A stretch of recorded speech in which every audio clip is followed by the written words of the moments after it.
மாறி அளவாய் பொழிக, மக்கள் வளமாய் வாழ்க. வாழ்க வையகம், வாழ்க வையகம், வாழ்க வளமுடன். நம் மனதில் அமைதி நிலவட்டும். நம்மை சுற்றிலும் அமைதி நிலவட்டும். உலகம் முழுவதும் அமைதி நிலவட்டும். அமைதி, அமைதி, அமைதி. கைகளை அதிக ஓசையின்றி தேய்த்து கண்களில் வைத்து பின் முகத்தை தடவி இரு கைகளையும் தலைக்கு மேல் தூக்கி ஓர் ஆழமான மூச்சு இழுத்து விட வேண்டும். பிறகு கைகளை இறக்கிக் கொண்டு கண்களை குருவின் அருட்பார்வையோடு இணைத்து திறக்கலாம். வாழ்க்கை.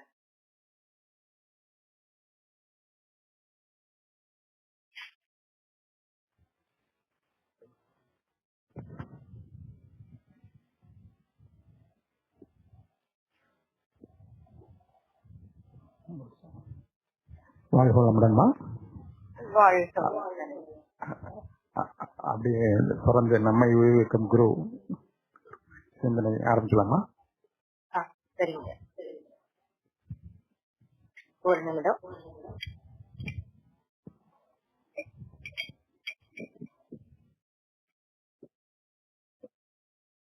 வாழ்க வையகம், வாழ்க வையகம், வாழ்க வளமுடன். சிந்தனையை உடல் நலத்தை சீரமைத்து உயிரித்த குருவே அன்பே. வாழ்க வளமுடன். மனவளக்கலை அன்பர்கள் அனைவருக்கும் வாழ்த்தி வணங்கி இன்றைய சிந்தனையை துவக்குகின்றோம். நம்மை உயிரிக்கும் குரு. மனவளக்கலை பயிற்சி மகத்தான ஒன்று. அந்த மகத்தான ஒன்றை மகான் குருபிரான் வேதாத்ரி மகரிஷி அவர்கள் பாமர மக்களும் எளிமையாக புரிந்து கொள்ளும் வண்ணம் நமக்கு சிறப்பாக வடிவமைத்து கொடுத்துள்ளார்கள். முதற் பகுதியில் மனவளக்கலைக்கு முன்னர் நான் இருந்த நிலையை பற்றியும், இரண்டாவது பகுதியில் மனவளக்கலைக்கு பின்னர் ஒருவருள் என்னையும் என் குடும்பத்தாரையும் எந்த அளவுக்கு மேன்மை நிலைக்கு கொண்டு சென்றது என்பதை பற்றியும் விளக்க உள்ளேன். மனவளக்கலை பயிற்சிக்கு முன்னர் அப்படின்னு பார்த்தா, எனக்கு விவரம் தெரிஞ்சு ஒரு 8 வயசு இருக்கும். 3ஆம் கிளாஸ் படிச்சுட்டு இருக்கிறேன். எங்க குடும்பமே ஒரு ரொம்ப பக்தி மார்க்க குடும்பம். தாத்தா பாட்டி அம்மா அப்பா எல்லாரும் ஒரே கூட்டு குடும்பமாக இருந்தோம். எல்லாருமே தினமும் பூஜை செய்வாங்க. அவங்களோட இருந்ததுனால எங்களுக்கும் அந்த பக்தி மார்க்கம் இயல்பாவே வந்தது. அடிக்கடி கண்ணாடியை பார்த்து பேசுற பழக்கம் எனக்கு உண்டு. 5 அடி உயரம் உள்ள கண்ணாடி பாட்டி வீட்டுல இருந்தது. அது பார்க்கும் போதெல்லாம் ஏதோ பேசிட்டே இருப்பேன். திடீர்னு ஒரு நாள் நான் யார் அப்படின்னு ஒரு கேள்வி வந்தது. எனக்கு ரொம்ப கஷ்டமா இருந்தது. ஏன் இப்படி எல்லாம் ஒரு கேள்வி வருது, இத போய் யார்கிட்ட கேட்கறது? அப்பா கிட்ட கேட்டா என்ன சொல்லுவாரு, நீ என் பொண்ணுன்னு சொல்லுவாரு, அம்மாவும் அதைத்தான் சொல்ல போறாங்க. ஆனா அது இல்ல பதில் அப்படின்னு என் மனசு சொல்லிச்சு.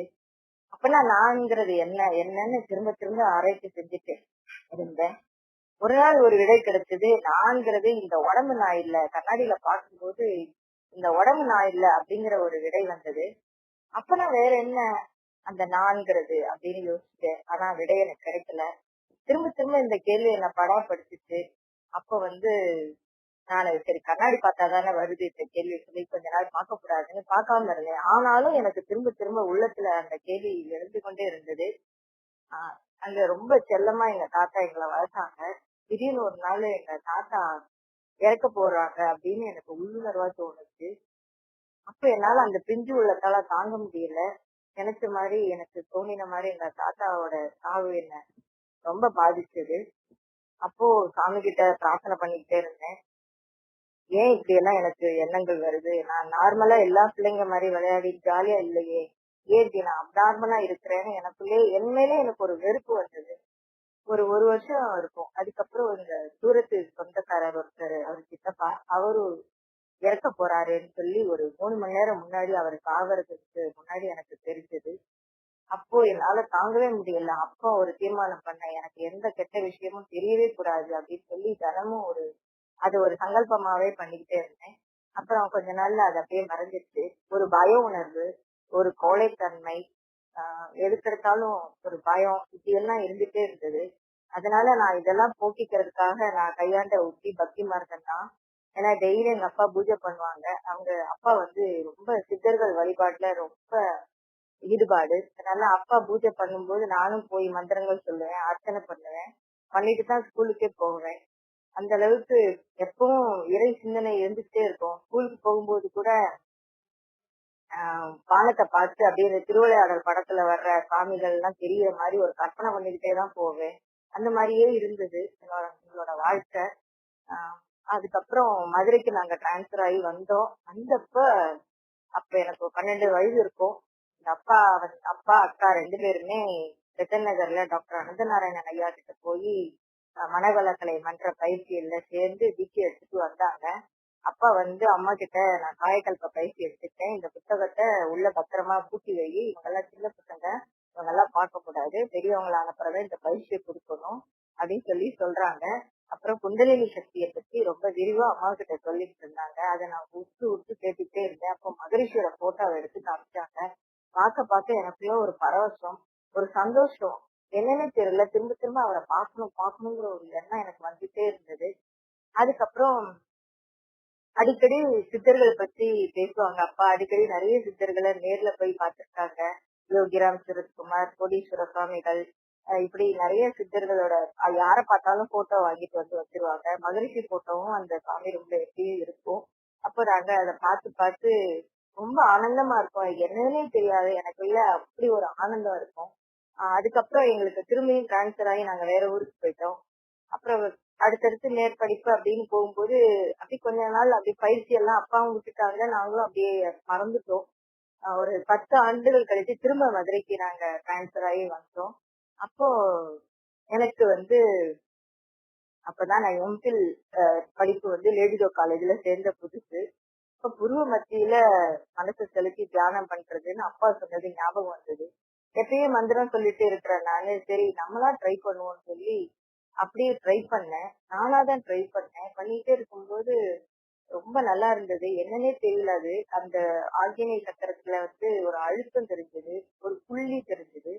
ஒரு 3 நாள் 4 நாள் இருக்கும். ரொம்ப சந்தோஷமா இருந்தது. அப்ப என்னோட தோழி ஜெயா கிட்ட நான் சொன்னேன், இந்த மாதிரி நானா ட்ரை பண்ண தெரியுமா அப்படின்னு ரொம்ப பெருமையா சொன்னேன். அப்போ அவ வந்து அப்படிலாம் நீங்க செய்யக்கூடாது, குரு கிட்ட முறையா தீட்சை வாங்கிக்கிட்டு தான் பண்ணணும்னு சொன்னாங்க. அதுக்கப்புறம் நான் மனவளக்கலை மன்றம் போய் சேர்ந்தேன், தீட்சை வாங்கி கொண்டேன். அப்போ எம்பில் ஆராய்ச்சி என்ன சப்ஜெக்ட் பண்ணலாம்னு நினைக்கும்போது எங்க அப்பா ஃப்ரெண்டு திரு வெங்கடாச்சலம் ஐயா வந்து மகரிஷியோட சப்ஜெக்ட நீ பண்ணுமான்னு சொன்னாங்க. அப்ப ஞான கலைஞர் தொகுப்பு நூலை கொடுத்தாங்க. அதை எடுத்து படிச்சு பார்த்தேன். எனக்கு அவ்வளவா புரியல. அப்ப நாளுக்கு நாள் வந்து தவம் செய்யும் போது பயிற்சிகள் எல்லாம் செய்ய மனசு அப்படி நுண்மை நிலைக்கு போக சுவாமிஜியோட கருத்துக்கள் எல்லாம் நல்லா புரிஞ்சது. அப்ப எங்க கல்லூரி நிர்வாகத்துக்கிட்ட பேசினேன். இந்த மாதிரி வேதாத்ரி மகரிஷியோட தத்துவங்களை தான் நான் எம்பில் ஆராய்ச்சிக்கு எடுத்துக்க போறேன் அப்படின்னு சொன்ன உடனே எங்க ஹெச்ஓடி வந்து முதல்ல யோசிச்சாங்க. அவ்வளவு பெரிய மகான்னு சொல்றமா, நீ பண்ணிருவியான்னு கேட்டாங்க. என்னால முடியும்னு ரொம்ப உறுதியா சொன்னேன். இந்த பயிற்சி எல்லாம் செய்ய எனக்கு கொஞ்சம் கொஞ்சமா தைரிய உணர்வு நல்லா நிலவியது. அப்போ நாள்தோறும் மகரிஷியோட புத்தகங்களை எடுத்துட்டு கல்லூரிக்கு போவேன். அப்போ லைப்ரரியில உட்கார்ந்து மணிக்கணக்கா படிச்சுட்டு இருப்பேன். நிறைய சித்தர்களோட பாடல்கள் எல்லாம் ஒப்புமை பத்தி படிச்சுட்டே இருந்தேன். என் கூட சேர்ந்த 5 பேரும் எம்பில் தீசிஸே எழுதி 10 மந்த்ஸ் 1 இயர் கோர்ஸ் 10 மந்த்ஸ்லயே அவங்க எல்லாம் எழுதி சப்மிட் பண்ற அளவுக்கு வந்துட்டாங்க. பட் நான் மட்டும் எழுதவே முடியாம படிச்சுக்கிட்டே இருந்தேன். அடிக்கடி மன்றத்துக்கு போவேன். அந்த பேராசிரியர் ராமநாதன் ஐயா, டாக்டர் அனந்தநாராயணன் ஐயா, பேராசிரியர் வீரமுத்து ஐயா, ஜெயராமன் ஐயா, அருள்நிதி பரமசிவம் ஐயா, இவங்கெல்லாம் ரொம்ப என்னை ஊக்குவிப்பாங்க. நீங்க நல்லா செய்வீங்க, உங்களுக்கு குருவருள் இருக்குன்னு சொல்லுவாங்க. ஆனாலும் நம்ம வந்து இவங்கெல்லாம் குருவை பார்த்திருக்காங்க, நம்ம பார்க்கவே இல்லையேன்னு ரொம்ப ஏற்கப்பட்டு இருக்கும் போது ஒரு ரேடியோ கேசட் கொடுத்து பேராசிரியர் ராமநாதன் ஐயா பாருங்க குருவை நீங்க சொல்லி கொடுத்தாங்க. அப்ப அந்த கேசட்டை போட்டு நான் பார்த்த உடனே ரொம்ப பேரானந்தம் அடைஞ்சேன். அன்னைக்கு அப்படியே அந்த நினைப்பிலே தூங்கிட்டேன். அப்ப சுவாமிஜி வந்து கனவுல வந்து ஆசி கொடுக்குற மாதிரி ஒரு காட்சி வந்து போச்சு. எனக்கு ரொம்ப மகிழ்ச்சியா இருந்தது. அப்பதான் தோணுச்சு, சுவாமிஜியை நேரில் சந்திச்சாதான் நம்மளால தீசிஸ வந்து சிறப்பாக எழுத முடியும்னு ஒரு உள்ளுணர்வு சொல்லுச்சு. சரின்னு, ஆமா அதுக்கு முன்னாடி நம்ம வந்து இன்னும் நிறைய விஷயங்களை சேகரிச்சு வச்சுக்கிடணும் அப்படின்ட்டு ஒரு நாள் வீட்டுல எல்லாத்தையும் சொல்லிட்டு பௌர்ணமி அன்னைக்கு நான் உண்ணாவிரதம் மௌன விரதம் 2 இருக்க போறேன், யாரும் என்ன தொந்தரவு பண்ணக்கூடாதுன்னு சொல்லி பூஜை அறையில போய் உட்கார்ந்துட்டேன். தண்ணி மட்டும் குடிச்சுக்கிட்டே இருந்தேன். மகரிஷியோட வாழ்க்கை விளக்கம், மனவளக்கலை பாகம் 1 இந்த 2 புத்தகத்தையும் அன்றைக்கு படித்து முடிச்சேன். ஆனாலும் ஒரு தெளிவு எனக்கு கிடைக்கல. ஏன்னா குருவை சந்திச்சாதான் நம்மளால எழுத முடியும் அப்படிங்கிற உணர்வே எனக்கு மேலோங்கி இருந்தது. அப்போ எங்க ஹெச்ஓடி கூப்பிட்டு என்ன வார்ன் பண்ணிட்டாங்க. நிறைய சொன்னியம்மா, எழுதிடுவேன்னு, இன்ன வரையும் எழுதல, என் கூட சேர்ந்தவங்க எல்லாம் சப்மிட் பண்ணிட்டாங்களேம்மா, என்னம்மா அப்படின்னு கேட்டாங்க. இல்ல மேடம், நான் கண்டிப்பா எழுதிடுவேன்னு சொல்லிட்டேன். அதுக்கப்புறம் ஆழியார் போலான்னு பிளான் பண்ணும்போது அப்பாவுக்கு உடம்பு சரியில்லாம போச்சு. அப்போ மீண்டும் எனக்கு வருத்தம். சுவாமிஜியை நினைச்சு தவம் பண்ணிட்டே இருந்தேன். அப்புறம் தற்செயலாக காயக்கல்ப பயிற்சிக்கு திருநெல்வேலி சுவாமிஜி வரதை கேள்விப்பட்டு எங்க அப்பாவை அழைச்சிட்டு திருநெல்வேலிக்கு நாங்க போனோம். அந்த சங்கீத சபால நடந்தது. பயிற்சி எல்லாம் முடிஞ்சதுக்கு அப்புறம் மதிய உணவு இடைவேளை முடிஞ்சதுக்கு அப்புறம் சுவாமிஜிய சந்திக்கிறதுக்காக என்னோட தோழி தனலட்சுமி அழைச்சிட்டு போனாங்க. அப்போ நிர்வாக அரங்காவலர் திருநெல்வேலி தாமிரபரணி ஸ்கை ட்ரஸ்ட் நிர்வாக அரங்காவலர் ஐயா பி.ஆர். சந்திரன் அண்ணன் வந்து சுவாமிஜி கிட்ட என்ன போய் அறிமுகப்படுத்தி வச்சாங்க. அப்ப சுவாமிஜி என்னை பார்த்த உடனே வாழ்க வளமுடன் 2 கைகளை உயர்த்தி ரொம்ப சிரிச்சுட்டே வாழ்த்துனாங்க. எனக்கு அந்த நேரம் என்ன ஆச்சுன்னே எனக்கு தெரியல. கொஞ்ச நேரம் பேச்சே வரல. குருவை பார்த்த மகிழ்ச்சியில அப்படி ரொம்ப நிசப்தமான ஒரு மனநிலைக்கு போயிட்டேன். ஒண்ணுமே மனதிலையும் எத்தனையோ கேள்விகள் வச்சிருந்தேன். ஆனா குருவை பார்த்த பேரானந்தத்துல ஒண்ணுமே என்னால பேசவே முடியல. சரின்னு அப்படியே உட்கார்ந்துட்டோம். ஒரு 1.5 மணி நேரம் நிறைய அன்பர்கள் மாத்தி மாத்தி ஒரு ஃப்ரெண்டு மாதிரி மகரிஷி கிட்ட ஜாலியா பேசிட்டு இருந்தாங்க. ஆனாலும் எனக்கு பேச்சு வரல. ஒரு பெரிய ஒரு ஆழ்ந்த ஒரு மோன நிலை. அது எப்படின்னே வார்த்தைகளால இன்ன வரையும் சொல்ல முடியல என்னால. அப்போ ஏதாவது ஒண்ணு பேசி ஆகணும் சொல்லி திரும்ப மகரிஷிட்ட போய் சுவாமிஜி அப்படின்னு சொல்லி அவர்கிட்ட உங்க ஆசீர்வாதம் வேணும் அப்படின்னு சொன்னேன். அப்போ ரொம்ப அட்டகாசமா சிரிச்சாங்க மகரிஷி. அதான் வாழ்க வளமுடன் வாழ்த்தினேனம்மா அப்படின்னாங்க. அப்ப சட்டுன்னு கால் விழுந்து தொட்டு கும்பிடணும்னு ஒரு ஆசை வந்தது. அடுத்த கணம் வந்து குரு சொன்னது நினைவுக்கு வந்தது. குருவின் கண்களை பார்த்தாலே போதும் அப்படின்னு குரு சொன்னது நினைவு வந்தது. அப்போ சாமிஜி அப்படி மானசீகமா நல்லா வேண்டிட்டு கிளம்பி வந்துட்டோம். அதுக்கப்புறம் தான் எனக்கு ஒரு வித்தின் ஒரு 10 டேஸ்லயே நான் தீசிஸ் எழுதி சப்மிட் பண்ற அளவுக்கு வந்தேன். ஒவ்வொரு நாளும் எழுதும்போது அந்த குருவோட சக்தி எனக்குள்ள ஊடுருவி எழுதுறத நான் அனுபவபூர்வமா உணர்ந்தேன். ஏன்னா மனவளக்கலை ஞர்களுக்கு குருவோட அருள் எந்த அளவுக்கு இருக்கும்னு அனுபவிச்சு பார்த்தவங்களுக்கு தெரியும். நான் எழுதுகிறேன் என்ற எண்ணத்தை விட்டுவிடு, பலர் வந்து எழுதிவிட்டு போவார்கள் என்று சுவாமிஜி வந்து பேராசிரியர் மனோரமா சின்னசாமி அவர்களுக்கு ஆசி கூறின விஷயத்த நான் படிச்சேன். படிச்ச உடனே நான்கிற அந்த எண்ணத்தை விட்டுட்டு குருதான் என்னை ஒரு கருவியாக பயன்படுத்தி இந்த சிந்தனை எழுதுகிறார் அப்படின்னு சொல்லிட்டு நாள்தோறும் குரு நினைவாகவே எழுதினேன். எப்படிதான் எழுதி முடிச்சேன்னு எனக்கே ரொம்ப வியப்பா இருந்தது. அப்பதான் குருவோட ஆற்றல் நல்லா புரிஞ்சது. அப்ப சப்மிட் பண்ண உடனே என்னோட கைடு மிஸ்ஸஸ் சாந்தி ஜான் அவங்க வந்து மத்தவங்களுக்கு எல்லாம் திரும்ப திரும்ப எழுதிட்டு வச்சுட்டாங்க. என்னோட லேட்டா சப்மிட் பண்ண எனக்கு திரும்ப எழுத சொல்லி அவங்க ஆர்டர் கொடுக்கவே இல்லை. ஏன்னா எல்லாத்தையும் வாங்கி வச்சுக்கிட்டாங்க. எனக்கு கொஞ்சம் தயக்கமா இருந்தது. என்ன எல்லாம் வாங்கி வச்சுக்கிட்டாங்க, மேம் வந்து எழுதவே சொல்லலையே, ரீரைட் என்னன்னு போறேன். நான் அப்போ வந்து சரி, இது நம்ம எழுதினாதானே அது ரீரைட் பண்ணணும், இது வந்து குருதான் நம்மள கல்வியா பயன்படுத்தி எழுதியிருக்காரு, அதனாலதான் மேம் வந்து திரும்ப திரும்ப நமக்கு சொல்லல அப்படின்னு கொடுத்துட்டு அதுக்கப்புறம் 2 ஜட்ஜு வந்து அதை வந்து இன்டர்வியூ பண்ணாங்க. அதுல வந்து பேராசிரியர் அஜ்மல் கான் சொல்லி மதுரை காமராஜ் யூனிவர்சிட்டியில இருந்து நேரடியாக இன்டர்வியூ பண்ண எங்க காலேஜுக்கு 1996 அந்த டைம் வந்தாங்க. 1 இயர் கோர்ஸ் இது. அப்போ வந்த உடனே எனக்குன்னா ஒரு நிமிஷம் பயம்தான், இருந்தாலும் குருவரை நமக்குள்ள பூரணமாக இருக்குது அப்படின்னு சொல்லிட்டு இருந்தேன். ஏன்னா அப்ப மனவளக்கலை அவ்வளவாக பிரபலமாகாத டைம். இந்த பயிற்சியை பத்தி மனவளக்கலையை பத்தி தெரியாத ஒரு நபர் நம்மளை இன்டர்வியூ பண்ண வந்தா எப்படி இருக்கும், ரொம்ப கஷ்டமா இருக்குமே அப்படின்னு நான் நினைச்சேன். ஆனா ரொம்ப ஆச்சரியம், நீங்க சொன்னா நம்ப மாட்டீங்க, அவ்வளவு ஒரு ஆச்சரியம். அவர் வந்து என்னோட தீசிஸ வேல்யூ பண்ணிட்டு ஒரு 1/2 மணி நேரம் மேல கேள்வி மேல கேள்வி கேட்டுக்கிட்டே இருக்காரு அந்த ஐயா. அப்போ நானும் பதில் சொல்லிக்கிட்டே இருந்தேன். 84 மதிப்பெண்கள் போட்டாங்க. அப்போ நான் வந்து கடைசியா ஐயா உங்களை நானும் ஒரு கேள்வி கேட்கலாமான்னு கேட்டேன். கேளுங்களேன் அப்படின்னு சொன்னாங்க. இவ்வளவு நேரம் இவ்வளவு விஷயங்களை உள்வாங்கி நிறைய தெரிஞ்சு வச்சிருக்கீங்க ஐயா, எப்படி நீங்களும் மனவள கலைஞரான்னு கேட்டேன். அப்ப அவர் சிரிச்சுட்டே சொன்னாரு, இல்ல 1 மாதத்துக்கு முன்னாடிதான் அருள் தந்தையோட வாழ்க்கை விளக்கம் என்ற புத்தகம் எனக்கு அன்பளிப்பாக ஒரு அன்பர் மூலம் கிடைச்சது. அப்ப படிக்க படிக்க எனக்குள்ள ரொம்ப ஒரு பேரானந்தம், ஒரு பூரிப்பு. இந்த இவரோட இங்க சப்ஜெக்ட் வந்து யாராவது எம்பிலோ பிஹெச்டியோ இல்ல ஏதோ ஒரு ரிசர்ச் வந்து பண்ணணும் அப்படின்னு ஒரு எண்ணம் எனக்குள்ள வந்தது. அது பார்த்தா அந்த எண்ணத்திற்கு பொருத்தமாக குரு வந்து உங்களை தேர்ந்தெடுத்து எனக்கு அனுப்பி வச்சிருக்காரு. என்னோட எண்ணம் வந்து இவ்வளவு சீக்கிரம் நிறைவேறிடுச்சு அப்படின்னு அவர் சொன்னாரு. அப்பதான் நான் ரொம்ப வியந்தேன். பாரதி சொன்ன மாதிரி ஞாயிற்றை சங்கிலியால் அளக்க முடியுமோ, ஞான குரு புகழினை நாம் வகுக்கலாமோ அப்படின்னு சொன்னது எனக்கு அப்படியே மனசுக்குள்ள ஓடிக்கிட்டு இருந்தது. ரொம்ப வியப்பா இருந்தது. எங்க ஹெச்ஓடியும் ரொம்ப பாராட்டினாங்க. அப்ப என்னோட இன்டர்னல் எக்ஸாம் எல்லாம் நான் எழுதின பேப்பர்ஸ் எல்லாம் எடுத்து காமிச்சாங்க. இந்த பொண்ணு எப்ப பார்த்தாலும் நாங்க நாங்க கொடுக்கிற எந்த கேள்விக்கும் இடையில வேதாத்திரி மகரிஷி இங்கனம் கூறுகிறார், இங்கனம் விளம்புகிறார், இங்கனம் எடுத்து ஆள்கிறார் சொல்லி வேதாத்திரி மகரிஷியோட கொட்டேஷன்ஸ் எல்லாம் திருக்குறளோட திருமந்திரத்தோட இன்னும் பாரதியார் கவிதைகளோட இப்படியெல்லாம் ஒப்பிட்டு இந்த பொண்ணு எழுதும் அப்படின்னு சொல்லி எங்க ஹெச்ஓடி வந்து காமிச்சாங்க. அப்போ வந்து அவ்வளவு ஒரு நன்மதிப்பை வந்து எங்க கல்லூரிக்கு வந்து கிடைச்சதுன்னா அது குருவரல் தான். என்னோட சிற்றறிவுக்கு எட்டாத பல விஷயங்களை வந்து என்னை எளிய உடனே ஆட்கொண்டு குருபிரான் வந்து எனக்கு ஒரு நல்ல ஒரு பெயரும் புகழும் ஏற்படுத்தி கொடுத்தாங்க.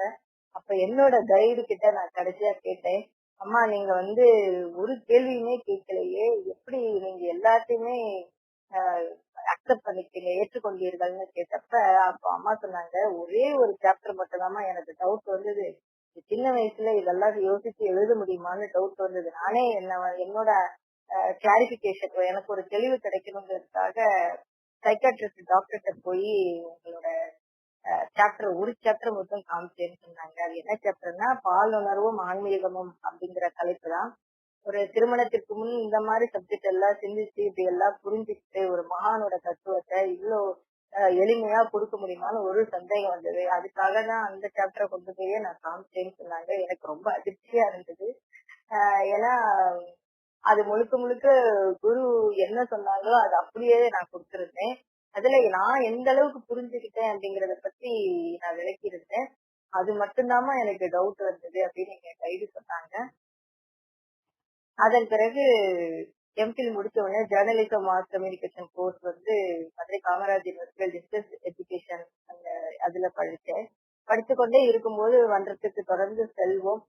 அப்போ தவம் செஞ்சுக்கிட்டே இருக்கும்போது ஒரு நாள் வந்து அகக்காட்சியாக ஒரு காட்சி வந்தது. அது என்னன்னா ஹண்டி நடத்தக்கூடிய அந்த விசுவின் அரட்டை அரங்கம் நிகழ்ச்சியில நான் விசுவோட பேசுவது போன்ற ஒரு காட்சி தெரிஞ்சது. அப்ப எனக்கு ரொம்ப வியப்பா இருந்தது. ஏன்னா நான் அடிக்கடி வந்து விசுவோட அரட்டை அரங்கம் சன் டிவில பார்ப்பேன். பார்க்கும்போது ரொம்ப சந்தோஷப்படுவேன். எனக்கெல்லாம் இந்த மாதிரிலாம் பேசுறதுக்கு கொஞ்சம் கூட ஞானம் கிடையாது, எனக்கெல்லாம் ஒண்ணுமே தெரியாது, நான் வேஸ்ட் அப்படின்னு ரொம்ப தாழ்வு மனப்பான்மையோடய அந்த நிகழ்ச்சியை பார்ப்பேன். எனக்கெல்லாம் இப்படி எல்லாம் வருமா அப்படின்லாம் நினைச்சு பார்ப்பேன். சோ அப்போ வந்து அடிக்கடி நம்ம இப்படி ஆசைப்பட்டதுனாலதான் இப்படி தவத்துல இந்த மாதிரி காட்சி தெரியுதுன்னு அப்போ நான் முதல்ல சாதாரணமாக தான் அதை எடுத்துட்டேன். அதுக்கப்புறம் ஒரு வாரம் கழிச்சு தினமலர தற்செயலாக உங்கள் ஊரில் அரட்டையரங்கம் நடக்கவிருக்கிறது, பங்கு கொள்ள வேண்டுமான்னு அப்போ வந்து விளம்பரம் வந்திருந்தது. இது வந்து 1997 வருடம் நான் சொல்வது. அப்போ சரி போட்டுதான் வைப்பமேன்னு சொல்லி அப்ளிகேஷன் போட்டேன். அது என்னோட கல்வி தகுதி அப்படிங்கறதுல மனவள கலைஞர்கள் அப்படின்னு சொல்லி ஃபில்அப் பண்ணிருந்தேன். அப்ப அவங்களும் கூப்பிட்டிருந்தாங்க. ஒரு 5 நாள் தொடர்ந்து இந்த சொல்லரங்கம் அதாவது அரட்டை அரங்கம் வந்து திரும்ப திரும்ப திரும்ப பேச வச்சாங்க. ஒவ்வொரு ஹால்லயும் கூட்டமா ஒரு செட்டு மக்களை வந்து பேச வைப்பாங்க. அதுல ஃபில்டர் பண்ணி ஒரு சில மக்களை தேர்ந்தெடுப்பாங்க. இப்படியே 5 நாளும் வந்து பேசுறாங்க. 5வது நாள் நைட் வந்து விஷுவோட நேரடி பார்வையில ராஜா முத்தியா மகால்ல அவரோட பேசுறதுக்காக வீடியோ ஷூட் பண்ணாங்க. அப்பவும் வந்து செலக்ஷன் ஆயிட்டீங்களா இல்லையான்னு எனக்கு சொல்லல. அப்போ விசுவோட பேசும்போது எனக்கு கொஞ்சம் பயம் வந்தது. ஏன்னா அவர் எப்பவுமே வந்து குதர்க்கமா கேள்வி கேட்கக்கூடியவரு.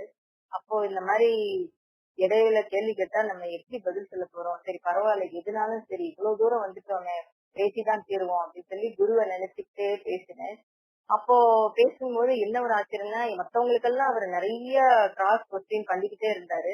எனக்கு மட்டும் ஒண்ணுமே பண்ணல. அப்ப நினைச்சுக்கிட்டேன், நம்ம பேசல, குருதான் நம்மள கல்வியாக்கி பேசுறாருன்னு புரிஞ்சுக்கிட்டேன். அப்புறம் உடனே பதில் அவங்க சொல்லல. ஒரு 10 மணிக்கு போன் பண்ணுங்கன்னு ஒரு நம்பர் கொடுத்துட்டாங்க. சரின்னு 10 மணிக்கு போன் பண்ணப்ப, இன்னும் கொஞ்சம் நேரம் கழிச்சு பண்ணுங்க, இன்னும் கொஞ்சம் பெண்டிங்ல வச்சிருக்கோம், இன்னும் கொஞ்சம் நாங்க பாத்துட்டு இருக்கோம்னு சொன்னாங்க. சரின்னு திரும்ப ஒரு 10:30 மணிக்கு போன் பண்ண உடனே, அதுக்கப்புறம் நீங்க செலக்டுமா அப்படின்னாங்க.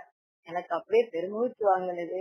ஓ, இவ்வளவு கஷ்டமா ஒரு டிவி நிகழ்ச்சியில பங்கேற்கிறதுக்கு அப்படின்னு நினைச்சு விட்டுட்டேன். அதுக்கப்புறம் ஃபைனல் டே அப்போ பேசணும். அப்ப அந்த ராஜா முத்தையா மஹால் அந்த ஹாலுக்குள்ள நுழையும் போது அந்த ராஜா முத்தையா அவரோட போட்டோவை பார்த்தேன். அதுல ஈட்டலும் தொகுத்தலும் பகுத்தலுமே என் வாழ்க்கைன்னு ஒரு பெரிய கொட்டேஷன் இருந்தது. அதை அப்படியே படிச்சுக்கிட்டே போனேன். போனோடனே முதல்ல வாழ்த்திட்டு இந்த கொட்டேஷனோட ஆரம்பிச்சு நம்ம சுவாமிஜி சொல்லக்கூடிய கருத்துக்கள் எல்லாம் அங்க தொகுத்து சொல்லிட்டு வந்துட்டேன். இந்த நிகழ்ச்சி ஷூட்டிங் எல்லாம் முடிஞ்சு அத டெலிகாஸ்ட் பண்ணும்போதுதான் நான் வீட்டுல உட்கார்ந்து பார்க்கும்போது என் கண்கள்ல இருந்து அப்படி தனியா ஆனந்த கண்ணீர் பெருக்கெடுத்து வருது. ஏன்னா என்னோட அறிவுக்கும் அனுபவத்திற்கும் அப்பாற்பட்ட செய்திகளே நான் அங்க பேசியிருக்கிறேன். அத்தனையும் நான் ஞானமும் வாழ்வுல ஆழ்ந்து படிச்சு படிச்சு ரசிச்சு மத்த நண்பர்களோட பகிர்ந்து கொண்ட விஷயங்களை தான் அங்க சொல்லியிருக்கேன். எப்படி இதெல்லாம் அந்த சபைக்கு தகுந்த மாதிரி பொருத்தமாக விழுந்தன இந்த வார்த்தைகள் எல்லாம் நினைக்கும் போது அங்க குரு அருள் தான், சாட்சாத் குரு தான். அவருதான் நம்மள பயன்படுத்தி இவ்வளவு அழகா பேசியிருக்கிறாரு. அன்றைக்கு அப்பதான் தெரியும் எங்களுக்கு 600 பேர் அந்த நிகழ்ச்சிக்கு போட்டி போட்டிருக்காங்க. அதுல 24 பேரை செலக்ஷன் பண்ணிருக்காங்க. அதுல 12 ஆண்கள் 12 பெண்கள்னு சொல்லி அப்பதான் எனக்கு தெரிய வந்தது. அப்பா, இவ்வளவு கஷ்டமா ஒரு டிவி நிகழ்ச்சியில பங்கேற்கிறது அப்படின்னு சொல்லி அதோட எனக்கு போதும் அப்படிங்கிற மாதிரி ஒரு நிறைவு வந்துருச்சு. அப்படி என்ன அந்த ஒரு தலைப்புல எங்களை பேச சொன்னாங்கன்னா, அந்த அந்த மொமெண்ட் அந்த ஸ்பாட்ல தான் தலைப்பை கொடுத்தாங்க. இன்றைக்கு யார் மகிழ்ச்சியாக இருக்கிறார்கள்? அளவுக்கு மிஞ்சி சம்பாதிக்கிற பணக்கார வர்க்கத்தினரா, இல்ல அளவோடு சம்பாதிக்கிற நடுத்தர வர்க்கத்தினரா, இல்ல பிறரை ஏமாற்றி பிழைக்கிற வர்க்கத்தினரா? இதுதான் அவங்க கேள்வி. நான் அளவோடு சம்பாதிக்கிற நடுத்தர வர்க்கத்தினராலதான் மகிழ்ச்சியாக இருக்க முடியும்னு பேசினேன். ஏன்னா சுவாமிஜி எப்பொழுதுமே அளவு முறையை பத்தி தான் பேசுவாங்க. அப்போ அத பத்தி பேசுனதுனால எங்க டீம் தான் ஜெயிச்சது. அப்ப இந்த சன் டிவில நான் பேசுனதுக்கு அப்புறம் போற இடத்துல எல்லாம் நீங்க சன் டிவில தானே பேசுனீங்க போற பப்ளிக்ல எல்லாம் கேட்கும்போது எனக்கு ஆச்சரியமா இருக்கும். நம்மளையும் இப்படி கண்டுபிடிச்சு ஒருத்தங்க பேசுறாங்களா அப்படின்னு. ஏன்னா எங்க குடும்பத்துல எல்லாருக்கும் ரொம்ப மகிழ்ச்சியா இருந்தது. ஏன்னா நான் ரொம்ப அந்த அளவுக்கு எல்லாம் தைரியமா ஒரு மேடை ஏறி பேசுற ஆள் கிடையாது. அப்பதான் தவத்தோட சக்தி, இந்த பயிற்சியோட மேன்மைகள் பத்தி எப்ப பார்த்தாலும் இதையேதான் பேசிக்கிட்டு இருப்பேன் வீட்டுல. ஆனா மனவளக்கலை பயிற்சிக்கு முன்னாடி நான் அப்படி இருந்தேன்னா எப்பயும் போல பூஜை எல்லாமே பண்ணுவேன். மௌன விரதம், உண்ணாவிரதம் இதெல்லாம் அடிக்கடி இருப்பேன். கோயிலுக்கு போய் 108 முறை சுத்திட்டு வருவேன். அடிக்கடி அங்க பிரதர்சனம் பண்ணுவேன். இந்த மாதிரி எல்லாம் உடலை வருத்தி நிறைய காரியங்களை சாதிச்சிருக்கிறேன். ஆனா பக்தி மார்க்கத்துல உடம்பை வருத்தி ரொம்ப துன்பப்பட்டுதான் ஒரு காரியம் நிறைவேறிருக்கு எனக்கு. ஆனா ஞான மார்க்கத்துல ரொம்ப எஃபர்ட்லெஸ்ஸா, அதாவது எந்த கஷ்டமும் இல்லாம ரொம்ப எளிமையா நிறைவேறிருக்கு. இந்த கல்லூரியில ஒரு நிகழ்ச்சியில பங்கேற்கணும் அப்படின்னா அதுல நான் வெற்றி அடையணும் அப்படின்னு சொல்லி என் இஷ்ட தெய்வமான ஆஞ்சநேயர்கிட்ட வேண்டிட்டு விரதம் இருந்து 108 முறை கோயில சுத்திட்டு வந்துதான் மேடை ஏறி வெற்றியும் பாராட்டும் எனக்கு கிடைச்சிருக்கு. ஏன்னா படிப்புல ரொம்ப நாட்டம் வரல. ஏன்னா எல்லாரும் தமிழ் லிட்டரேச்சரா எடுத்திருக்கேன்னு சொல்லி ரொம்ப எள்ளி நகையாடுனாங்க. எங்க சொந்தக்காரங்க, ஃப்ரெண்ட்ஸ் எல்லாம், என்ன நீங்க ஆளு ரொம்ப மாடர்னா இருக்கிற, இப்படி தமிழ் இலக்கியம் போய் சேர்ந்து படிக்கிற இந்த காலத்துல. இப்போ அந்த காலத்துல அப்படி சொல்றாங்க. தமிழ்நாட்டுல தமிழ்ல நாமளே படிக்கலன்னா வேற யாரு படிப்பாங்க? ஏன் இவ்வளவு இழிவா பேசுறாங்கன்ட்டு எனக்கு கொஞ்சம் வருத்தம் இருந்தது. அது எல்லா கவலைகளையும் போக்கியவர் அருள் தந்தை. என்னை சிந்திக்க வச்ச சிந்தனை சிற்பி என்றே சொல்லலாம். ஏன்னா படிப்புக்கும் எனக்கும் ரொம்ப தூரமா இருந்தது. தவம் பயிற்சி எல்லாம் செய்ய படிப்புல ரொம்ப ஆர்வம் அதிகமாயிடுச்சு. எங்க அப்பாவை அழைச்சிட்டு பழைய பிளாட்ஃபார்ம் அந்த ரோட்ல எல்லாம் பழைய புத்தகங்கள்லாம் இருக்கிற இடத்துக்கெல்லாம் போனோம்னா அந்த இடத்த விட்டு நகலவே மாட்டேன். அப்பா இந்த புக்கு வாங்கிக்கிட்டோமா, அந்த புக்கு வாங்கிக்கிட்டோமா அப்படின்னு சொல்லி பழைய புத்தகங்கள் எல்லாம் தேடி அதுல நிறைய சித்தர்கள் பாடங்கள் அடங்கிய புத்தகங்கள் எல்லாம் நிறைய எடுத்துட்டு எடுத்து வருவேன். அப்பா வந்து கணக்கே இல்லாம எனக்கு நிறைய புத்தகங்கள் வாங்கி கொடுத்திருக்காங்க. அந்த மாதிரி மகிழ்ச்சியோட கருத்துக்களை ஒப்பிட்டு ஒப்பிட்டு ரொம்ப சிந்திப்பேன். அப்படிதான் திருவி கல்யாண சுந்தரனாரோட புத்தகத்தை காமெடியோட கருத்துக்களோட எப்படியெல்லாம் ஒத்து போகிறதுன்னு சொல்லி அன்றைக்கு நான் குறிப்பு எழுதி வச்சிருந்தேன். அதெல்லாம் வந்து பிற்காலத்துல நிறைய பேரு ஒப்பீட்டு முறையில இப்போ எம்பிஎல் பிஹெச்டி எல்லாம் பண்றது நினைச்சா ரொம்ப வியப்பா இருக்கு. ஏன்னா எங்க காலத்துல வந்து இந்த அளவுக்கு கம்யூனிகேஷன், அதாவது ஆசிரியர்களுக்கும் மாணவர்களுக்கும் இப்ப இருக்கிற மாதிரி அவ்வளவு கம்யூனிகேஷன் அப்ப கிடையாது. ஒரு விஷயத்த ஆராய்ச்சி செய்யணும்னா லைப்ரரி போகணும், ரெஃபரன்ஸ் பண்ணணும், இப்படி எல்லாம் ரொம்ப கஷ்டமா இருக்கும். அப்போ இந்த எம்பிஎல் ஆராய்ச்சியில வந்து ரிசர்ச் பண்ணிட்டு இருக்கும்போது எனக்கு ரொம்ப புரியாத விஷயங்களை சுவாமிஜி ரொம்ப அழகா புரிய வச்சாங்க. அது என்ன தலைப்புல ரிசர்ச்னா வேதாத்ரி மகரிஷி நோக்கில் அறநெறி என்ற தலைப்புலதான் அறநெறிய கோட்பாடை பத்தி தான் ரிசர்ச் பண்ணோம். அப்ப அறத்தின் தோற்றம், அறம்ங்கிறது எப்ப மனித வாழ்க்கையில தோன்றி இருக்கணும் அப்படின்னு நானும் எத்தனையோ புத்தகங்களை புரட்டி பார்த்தேன். அறத்தின் தோற்றம் எங்க எப்போ அப்படின்னு யோசிச்சு யோசிச்சு பார்த்தப்ப எனக்கு புலப்படவே இல்லை. அப்படியே சோர்வாயி லைப்ரரியில அப்படியே டெஸ்க்ல படிச்சேன். அப்போ திருக்குறள் உட்பொருள் விளக்கங்கிற புத்தகம் வந்து சாமிஜி எழுதுற புத்தகம் டேபிள்ல வச்சிருந்தேன். அப்ப தற்செயலாக அப்படி புரட்டி பார்க்கும்போது அறத்தின் தோற்றம் அப்படின்னே போட்டிருந்தாங்க மகரிஷி. அதை படிச்ச உடனே எனக்கு ரொம்ப மகிழ்ச்சியா இருந்தது. அந்த கவியை உங்களோட பகிர்ந்து கொள்ள ஆசைப்படுறேன். அதுல வந்து பிற உயிர் உணர்தலாக பெற்றிடும் சுக துக்க அளவிடை உறவு கொண்டு உள்ளத்தால் யூகித்து உணர்ந்து இறங்கி உறவும் சிறந்த திருப்பம் உலகில் பெற்ற நாள் முதல் அறம் தோன்றிற்று. அது வளர்த்தவர் பெயர்களினால் மதம் ஆயிற்று அப்படின்னு போட்டிருக்காங்க. என்றைக்கு ஒரு மனிதன் இன்னொரு மனிதனோட சுகத்தையும் துக்கத்தையும் தன்னோடதாக பாவித்து அந்த உள்ளத்தோடு கூர்ந்து கவனித்து தானும் அந்த உணர்வு நிலைக்கு சென்றானோ அன்றைக்குதான் மதம் தோன்றிச்சு அப்படின்னு எழுதியிருந்தாங்க. அது யாரெல்லாம் சொன்னாங்களோ அவங்க பெயர்ல அது மதம் ஆயிடுச்சு. புத்தர் சொன்னதுனால புத்த மதம், ஜெயினர்கள் சொன்னதுனால ஜெயின மதம், அப்படின்னு இயேசுபிரான் சொன்னதுனால கிறிஸ்தவ மதம், நபிகள் நாயகம் சொன்னதுனால இஸ்லாம் மதம் அப்படின்னு சொல்லி அந்தந்த மத தலைவர்கள் பெயராலே அந்த மதம் வந்து அழைக்கப்பட்டது அப்படின்னு குறிப்பு இருந்தது. அப்போ இதுக்கு ஏற்புடைய இன்னொரு அறிஞரோட கருத்தை ஒப்பிட்டு சொல்லணுமே யோசிச்சுட்டு இருக்கும்போது அப்பயும் சாமிஜி வந்து எனக்கு அந்த சிரமத்தையும் கொடுத்தல. அப்ப காலமும் கருத்தும் அப்படின்னு ஒரு புத்தகம் கருதப்பட்டது. அது வந்து அறிஞர் வேலுப்பிள்ளை அவர்கள் எழுதினது. அதுல அவரும் இதே கருத்து புலப்பட சொல்லியிருந்தார். அருள்தந்தையோட இந்த கவி வந்து என்னை இன்டர்வியூ பண்ண பேராசிரியர் அஜ்மல் கான் ஐயாவுக்கு ரொம்ப பிடிச்சிருந்தது. அற்புதமான கவி. இது வரைக்கும் திருவள்ளுவரும் அறத்தை போதித்தார். ஆனா இவ்வளவு சுருக்கமாக அவர் வந்து திருக்குறள்ல கூட சொல்லல. ஆனா மகரிஷி வந்து ரொம்ப அற்புதமாக சொல்லியிருக்கார் சொல்லி ரொம்ப வியந்து பாராட்டினார்கள். இந்த இவ்வளவு பாராட்டுகளும் வந்து என்னன்னா மனவளக்கலை பயிற்சிய செஞ்சதுனால இந்த தவத்துல கிடைச்ச ஒரு ஆழ்ந்த அமைதி நிலையில தான் இவ்வளவு பாராட்டுகளும் கிடைச்சது. சாமிஜியோட தத்துவ விளக்கங்களும் எனக்கு நாளுக்கு நாள் சிந்தனை திறனை மேலும் மேலும் மெருகூட்டி கொண்டே இருந்தன. அப்போ எப்பொழுதும் வந்து சாமிஜியோட புத்தகங்கள் படிப்பேன், சொற்பொழிவுகள் கேட்பேன், ஏதாவது ஒரு குறிப்பு எடுத்து எழுதிட்டே இருப்பேன். அப்படி இருக்கும்போது இந்த சன் டிவில நடந்த இந்த நிகழ்ச்சியை பார்த்து அந்த மதுரை இலக்கிய பேரவை உறுப்பினர்கள் வந்து அந்த தலைவர் வந்து திருக்குமரன் ஐயா அவங்களோட நட்பு எங்களுக்கு கிடைச்சது. அப்போ வந்து என்னை வந்து ரொம்ப ஊக்கப்படுத்தினாங்க. நீங்க எல்லாம் நல்லா பேசணும், உங்க சாமிஜியோட கருத்துக்களை எங்க இலக்கிய பேரவையில வந்து பேசணும்னு கேட்டாங்க. அப்போ சரிங்க ஐயான்னு சொன்னேன். அப்போ உங்க இஷ்டம், நீங்களே தேர்ந்தெடுத்து என்ன தலைப்புல வேணாலும் பேசலாம்னு ஒரு சொல்லிட்டாங்க. சொன்ன உடனே சரின்ட்டு நான் வள்ளுவரும் வேதாத்ரி மகரிஷியம் அப்படின்னு சொல்லி பேசுறேங்க ஐயான்னு சொன்னேன். அப்போ பேசலாம்னு நினைக்கும் போது திருக்குறள் உட்பொருள் விளக்கம் இந்த புத்தகம் மட்டும்தான் என் கையில இருக்கு. வேற குறிப்புகள் வேணுமேன்னு யோசிச்சுட்டு இருக்கும்போது அப்ப மன்ற தண்டர் பேராசிரியர் இப்போ பரமசிவம் ஐயா அவங்க வந்து வருடம் ஒவ்வொரு வருடத்திற்குரிய மொத்த அன்பளி புத்தகத்தையும் பைண்ட் பண்ணி அப்படி சேகரிச்சு வச்சிருந்தாங்க. அப்ப நான் சொன்ன உடனே என்கிட்ட இருக்குமான்னு சொல்லி அவங்க அந்த புத்தகத்தை கொடுத்து உதவி செஞ்சாங்க. பேராசிரியர் ராமநாதன் ஐயா அவர் வந்து என்னை வந்து அவரோட பிள்ளை மாதிரி பாவிச்சு எப்ப நான் என்ன உதவி கேட்டாலும் அவரு சந்தோஷமா செய்வாங்க. ஐயா எவ்வளவு கேசட் கேட்டாலும் கொடுப்பாங்க, எவ்வளவு புத்தகங்கள் கேட்டாலும் கொடுப்பாங்க. அவங்களும் அவங்க துணைவியாரும் அவங்க செய்த அந்த உதவியை இன்றளவும் நான் மதித்து போற்றுகின்றேன். குரு இப்படி ஒவ்வொருத்தர் மூலமாக எனக்கு பேருதவி செஞ்சாங்க. ஆஹ் மதுரை இலக்கிய பேரவை சொன்ன அந்த குறித்த நாளும் வந்தது.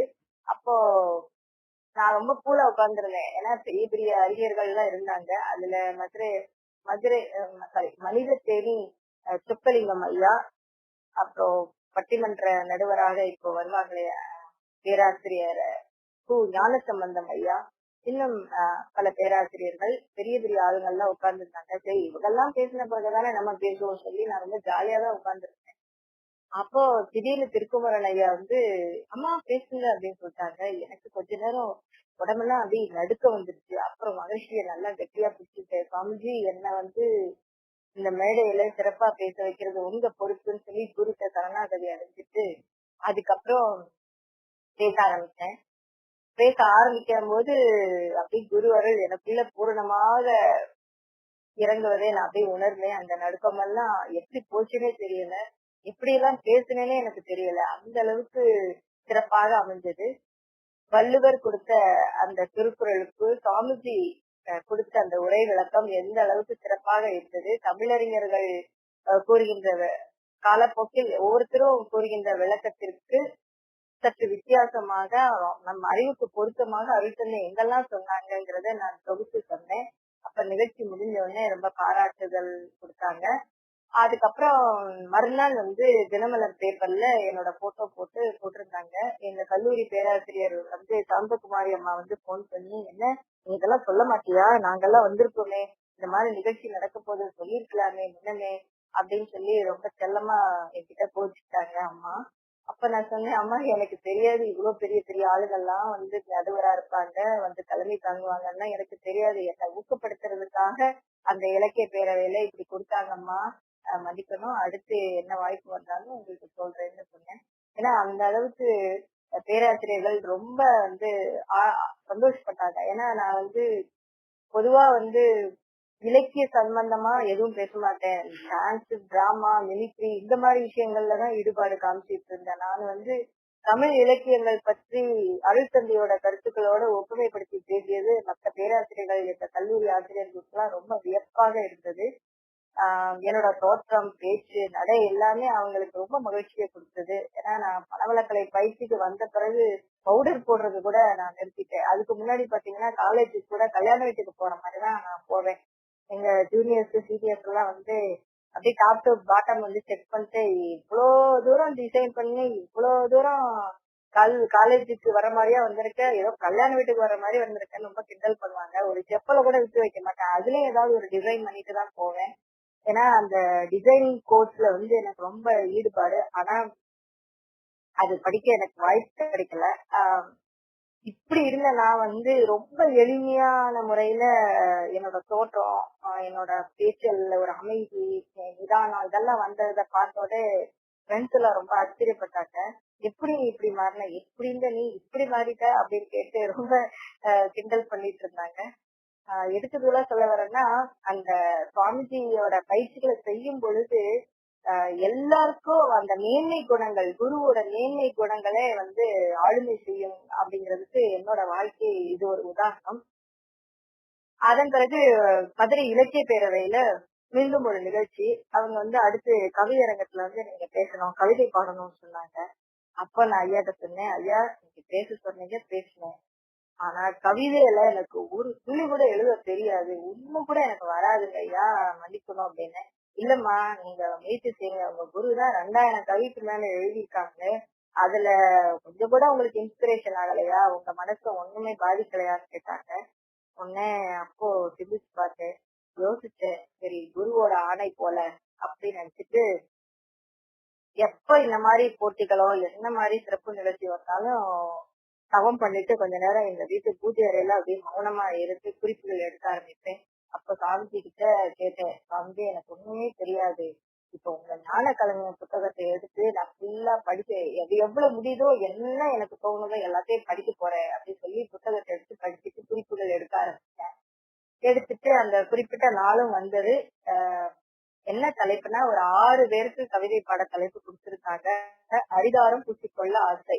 ஆன்மீகவாதியாக, அறிஞராக, கவிஞராக, ஆசிரியராக, விஞ்ஞானியாக அப்படின்னு தலைப்பு கொடுத்திருந்தாங்க. எனக்கு வந்து அரிதாரம் பூசிக்கொள்ள ஆசை, ஆன்மீகவாதியாக அப்படிங்கிற ஒரு தலைப்பு. இந்த தலைப்புல முதல்லயே எனக்கு பேசுற அழைப்பு வந்துருச்சு. அப்போ நான் வந்து சாமிஜியோட கவிதைகள் எல்லாம் கோடிட்டு காமிச்சேன். அதுல இப்போ அந்த பேப்பர்ஸ் எல்லாம் தொலைச்சிட்டு இப்ப எனக்கு ஒரு சில கவிகள் வந்து ஞாபகம் இருக்கு. அதை மட்டும் ஷேர் பண்றேன்.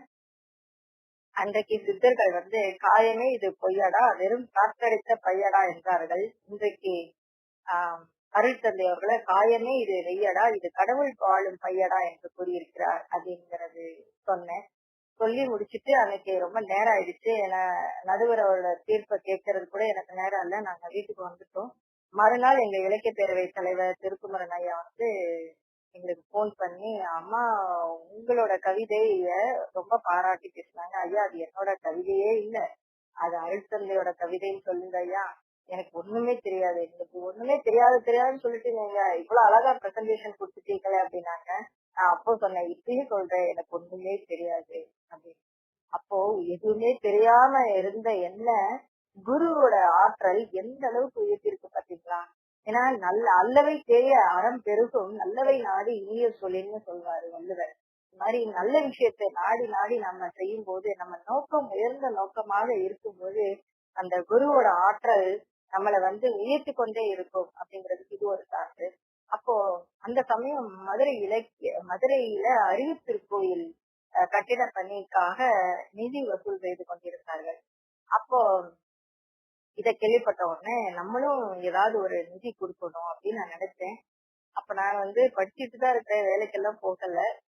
அப்ப நம்ம வந்து நிதி நம்மளோட உழைப்புனால கொடுக்கணும், அப்பாட்டையோ வேற யார்ட்டையுமே நம்ம கேட்க கூடாதுன்னு ஒரு எண்ணம் எனக்கு வலுத்தது.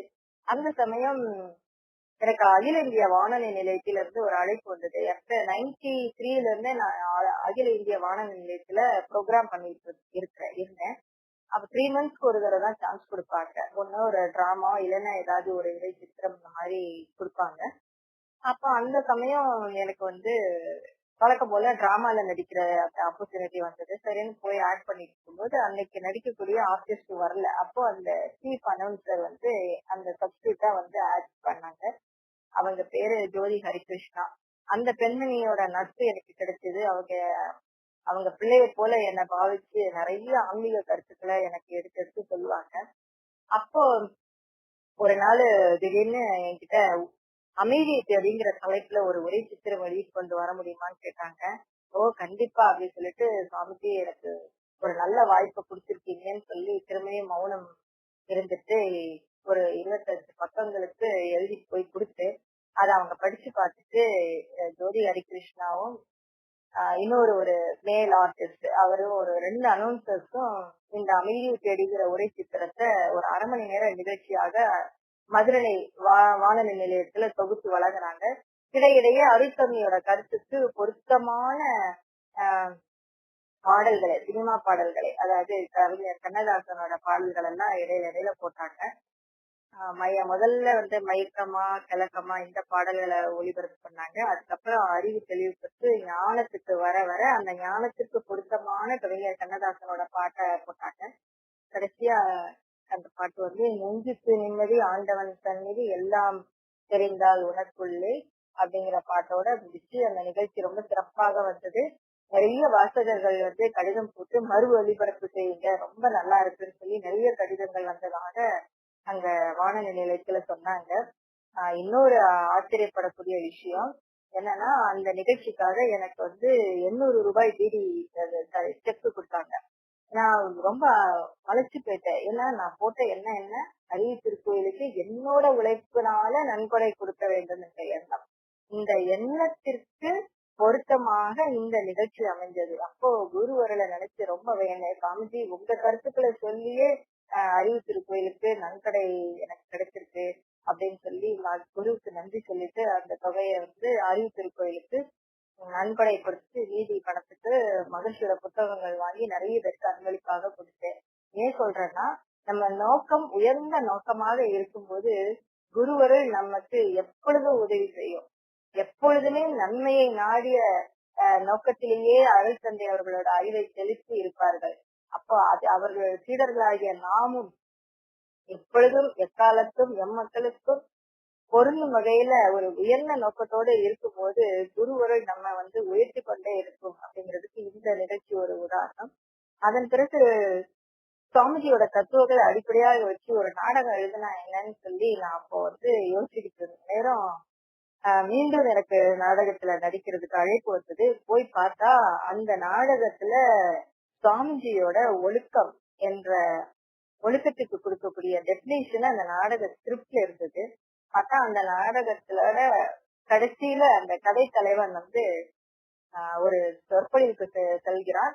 அந்த சொற்பொழிவுல அந்த சொற்பொழிவு செய்யக்கூடிய அந்த நபர் சுவாமிஜியோட ஒழுக்கம் அப்படிங்கறதுக்கு சுவாமிஜி கொடுக்கக்கூடிய அந்த டெபினேஷனை சொல்றாரு.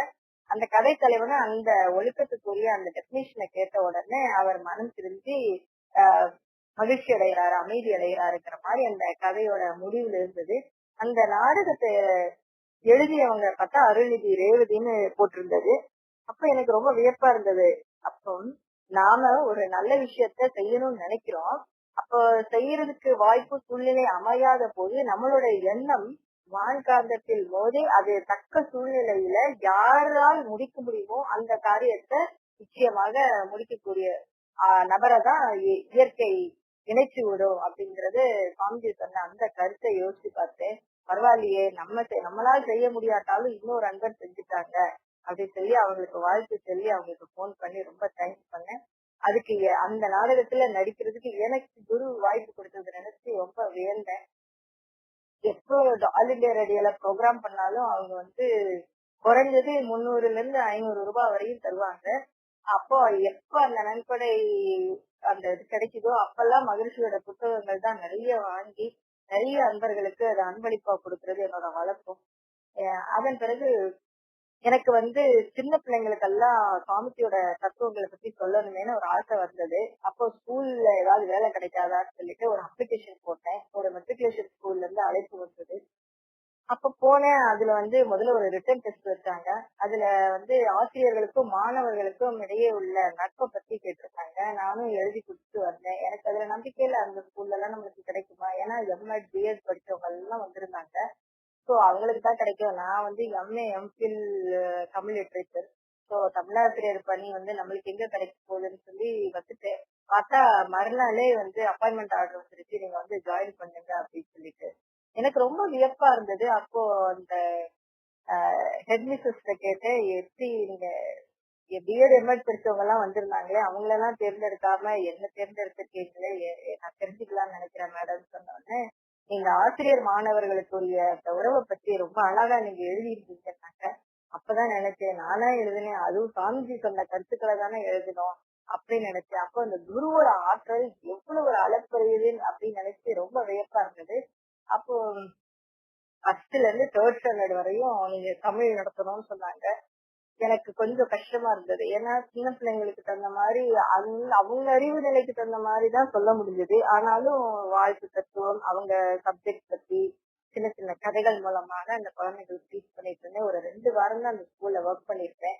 என் மனசு ஹையர் கிளாஸ் போய் டீச் பண்ணணுங்கிற எண்ணமே எனக்கு வந்துட்டே இருந்தது. ஆனாலும் சரி பரவாயில்ல, முடிஞ்ச அளவுக்கு இந்த குழந்தைங்களுக்கு வேதாத்திரியத்தை சொல்லுவோன்னு டெய்லி சொல்லிட்டு இருப்பேன். இந்த எண்ணம் மேலோங்கவே தற்செயலாக விளம்பரத்தை பார்த்து பசுமலை ஜெயின் வித்யாலயா பள்ளியில தமிழாசிரியர் பணி இருக்கிறதாக கேள்விப்பட்டு போனேன். அங்க பார்த்தா அங்கேயும் நிறைய பேர் எம்எட் பிஎட் படிச்சவங்க எல்லாம் நிறைய பேர் வந்தாங்க. இன்டர்வியூ நடந்துகிட்டே இருக்கு. என்னோட டர்ன் வந்தது. என்னையும் கேள்வி கேட்டாங்க. என்னால முடிஞ்ச பதில் எல்லாம் சொன்னேன். அப்போ எம்பிஎல் ரிசர்ச் பத்தி கேட்டாங்க. சுவாமிஜியை பத்தியும் நிறைய சொல்லிட்டு வந்துட்டேன். எனக்கு ஒரு நம்பிக்கையே இல்ல, ஏன்னா நிச்சயமா இது கிடைக்க போறது இல்ல. ஏன்னா நிறைய நாலேஜபிள் பர்சன்ஸ் ரொம்ப படிச்சவங்க எல்லாம் வந்திருக்காங்க. இது ஹையர் 8th இருந்து +2 வரையும் தமிழாசிரியர்கள் நியமிக்கப்பட போறாங்க. நம்மளுக்கு எங்க கிடைக்க போகுதுன்னு ஒரு எதிர்மறையான எண்ணத்தோட தான் நான் வந்தேன். பார்த்தா ஒரு வாரம் இருக்கும். அவங்க எனக்கு போன் பண்ணி நீங்க டியூட்டில ஜாயின் பண்ணுங்க அப்படின்னாங்க. எனக்கு ஆச்சரியம் தூக்கி வாரி போட்டது. என்னன்னு பார்த்தா அந்த இன்டர்வியூல மத்தவங்களோட நான் ரொம்ப தைரியமா நிறைய கருத்துக்கள் அவங்க கேட்ட கேள்விகளுக்கெல்லாம் அவங்களுக்கு எதிர்பார்த்த மாதிரி பொருத்தமாக பதில் சொன்னதாக சொன்னாங்க. ஸோ ஒரு 2.5 மாசம் தான் அங்க ஒர்க் பண்ணிருப்பேன். அப்ப எனக்கு வரன் பார்த்துக்கிட்டு இருந்தாங்க. எங்க அம்மா போதும் வேலை பார்த்தது அப்படின்னு சொல்லிட்டாங்க. சரின்னு அந்த சமயம் எனக்குள்ள ஒரு எண்ணம், எப்பயும் தவத்துல சங்கல்பம் பண்ணும்போது நல்ல தோற்றமும் குணமும் உடைய வாழ்க்கை துணைவர் தான் கிடைக்க வேண்டும் என்று சங்கல்பம் பண்ணுவேன். ஏன்னா சுவாமிஜி அப்படிதான் சொல்லியிருக்காங்க. அதனால அப்படியே பண்ணிக்கிட்டு இருப்பேன். ஆனாலும் மனசுக்குள்ள மனவளக்கலைய பரப்புறதுக்கு ஒரு மருத்துவர்னா ரொம்ப நல்லா இருக்குமே, நம்மளால படிக்க முடியாத மருத்துவ கல்வி, நம்மளுக்கு அப்படிப்பட்ட ஒரு வாழ்க்கை துணைவர் கிடைச்சா எவ்வளவு நல்லா இருக்குமே அப்படிங்கிற ஒரு எண்ணம் வந்துகிட்டே இருந்தது. ஆனாலும் மகரிஷி சொன்னதை விடாப்படியா பிடிச்சுக்கிட்டேன். அப்படிலாம் நம்ம எல்லை கட்டிட கூடாது. குரு சொன்னதுபடிதான் நாம சங்கல்பம் பண்ணணும். சங்கல்பம் பண்ணிக்கிட்டே இருந்தேன். அப்போ இந்த சங்கல்பம் ரொம்ப வலிமையானதுங்கிறத நான் ஒரு 2 வாரம் கழிச்சு உணர்ந்தேன். அப்போ எங்க கணவர், மாமனார் எல்லாரும் பெண் பார்க்க வந்தாங்க. பார்த்துட்டு அவங்க ஒரு 15 நாள் கழிச்சு ஓகே சொன்னாங்க. எனக்கு ரொம்ப ஆச்சரியமா இருந்தது, ரொம்ப மகிழ்ச்சியா இருந்தது. ஏன்னா என்றைக்கு நான் தவம் எடுத்தேனோ அன்றைக்கே தவமயம் தொடங்க வேண்டும் என்ற எண்ணத்தை ரொம்ப வலிமையா வச்சிருந்தேன். அப்போ நம்ம திருமணத்திற்கு பிறகு கண்டிப்பாக நம்ம கணவரோட சேர்ந்து மனவளக்கலை மன்றம் துவங்கலாம் அப்படின்னு ரொம்ப ஒரு பூரிப்பு, ஒரு பேரானந்தம். ஏன்னா எத்தனையோ எங்க உறவினர்கள் இருக்காங்க மருத்துவர்களாக, அவங்க எல்லாம் ரொம்ப பொருளாசை கொண்டு இருக்காங்க. ஏன்னா என் கணவர் வீட்டுல எங்க மாமனார் மாமியார் எல்லாருமே ரொம்ப படிச்சவங்க. அவங்க எல்லாருமே கல்வி செல்வத்தை தான் பெருசா நினைக்கிறவங்க. அதனால அவங்க எதையுமே எதிர்பார்க்கவே இல்லை. அதனால எங்க அப்பா அம்மா ரொம்ப பூரிப்பா அடைஞ்சு ரொம்ப கிராண்டா லட்சுமி சுந்தர மஹால் மதுரையில எங்க திருமணம் நடந்தது. மனவளக்கலை அன்பர்கள் எல்லாரும் ஆசி கூறினாங்க. பேராசிரியர் ஸ்ரீராம் ஐயா, ராமநாதன் ஐயா, பரமசிவம் ஐயா, ஜெயராமன் ஐயா, வீரமுத்தையா, டாக்டர் அனந்தநாராயண ஐயா, அவங்க மிஸ்ஸஸ் அனுமதி அம்மா எல்லாரும் ஆசி கூறினாங்க. திருநெல்வேலி அறக்கட்டளையை சேர்ந்த அன்பர்கள் நண்பர்கள் எல்லாரும் ஆசி கூறினாங்க. எனக்கு குருவே ஆசி கூறினதா போல ஒரு உணர்வு. அதன் பிறகு என் கணவர் அழைச்சிட்டு சுவாமிஜியை சந்திச்சு ஆகணும் சொல்லி ஆலியாருக்கு போனோம். அப்ப சுவாமிஜி ஒரு முக்கிய வகுப்புல இருந்தாங்க. அந்த நிகழ்ச்சி முடிஞ்சு கரெக்டா சுவாமிஜி அவங்க ரெஸ்ட் எடுக்க ரூமுக்கு போற நேரம் நாங்க அறிவிப்பிற்கு என்ட்ரன்ஸ்ல போய் நின்னோம். எனக்கு தெரியவே தெரியாது அந்த நேரம் சுவாமிஜி அந்த டைம் அங்க வர போறாங்கன்னு. அப்ப நின்ன உடனே எங்களை பார்த்த உடனே சுவாமிஜி வாழ்க வளமுடன் வாழ்த்துனாங்க. வாழ்த்தின உடனே ஒரு அந்த அலை எங்க மேல மோதினது. அந்த அவரோட ஆற்றல் அளப்பரியது அல்லவா. அந்த ஆற்றல் அப்படியே மோதினோன்னு ஒரு ரொம்ப ஒரு பூரிப்பு. சாமிஜி வாழ்த்திட்டு போயிட்டாங்க. அப்போ டாக்டர் அனந்தநாராயண ஐயா அந்த சமயம் ஏமா முதலே சொல்லிருக்க கூடாதா, உங்க 2 பேரையும் மீண்டும் சுவாமிஜி கிட்ட அறிமுகம் செஞ்சு வச்சிருப்பனே அப்படின்னாங்க.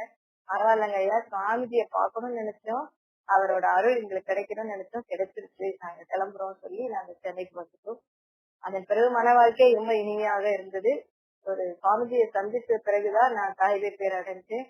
எங்களுக்கு அழகான தெய்வீகமான ஒரு குழந்தை பிறந்தான். அவனுக்கு சுவாமிஜியே பேர் வச்சாங்க, ஜீவகாந்தன். இப்போ எம்பிபிஎஸ் ஃபைனல் இயர் படிச்சுட்டு இருக்கிறாரு.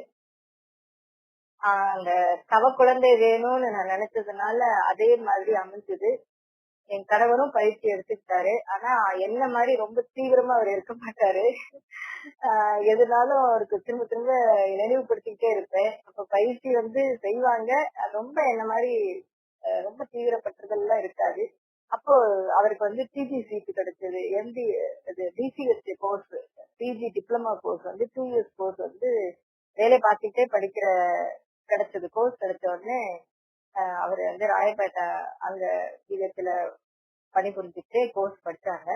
அப்ப அவரு கிளம்பி காலையில போனாருன்னா மறுநாள் மதியம் அந்த மாதிரிதான் 1.5 நாள் ஆயிரும் நைட் டியூட்டி எல்லாம் பார்த்துட்டு வரும்போது. இந்த சமயத்துல மனவளக்கலை மன்ற தொடர்போ பயிற்சியோ செய்ய முடியாத ஒரு பயங்கரமான ஒரு சூழ்நிலை எனக்கு அமைஞ்சது. ஏன்னா தனிமை என்ன ரொம்ப வாட்டி எடுத்தது. அப்போ குழந்தைய பாக்குறது, வீட்டு வேலை செய்யறது, இப்படியே பொழுது போக்கிட்டு இருந்தது. பயிற்சியில செய்யறதுக்கே நேரம் இல்ல.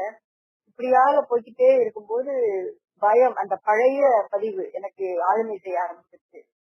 பழக்கப்பதிவு. ஏன்னா பயங்கர உணர்வு, சோர்வு, கவலை ரொம்ப அதிகமாயிட்டே போச்சு. நான் எங்க ஹஸ்பண்ட் சொன்னேன், எனக்கு இந்த வீட்டுல இருக்கவே பிடிக்கல, நம்ம வேற வீடு போயிருவோம் அப்படின்னு சொன்னேன். அவரும் வீடு பார்த்துட்டே இருந்தாரு. ஆனா என்னோட என்ன சொல்றது, போதாத நேரம் அப்படின்னு தான் சொல்லணும்.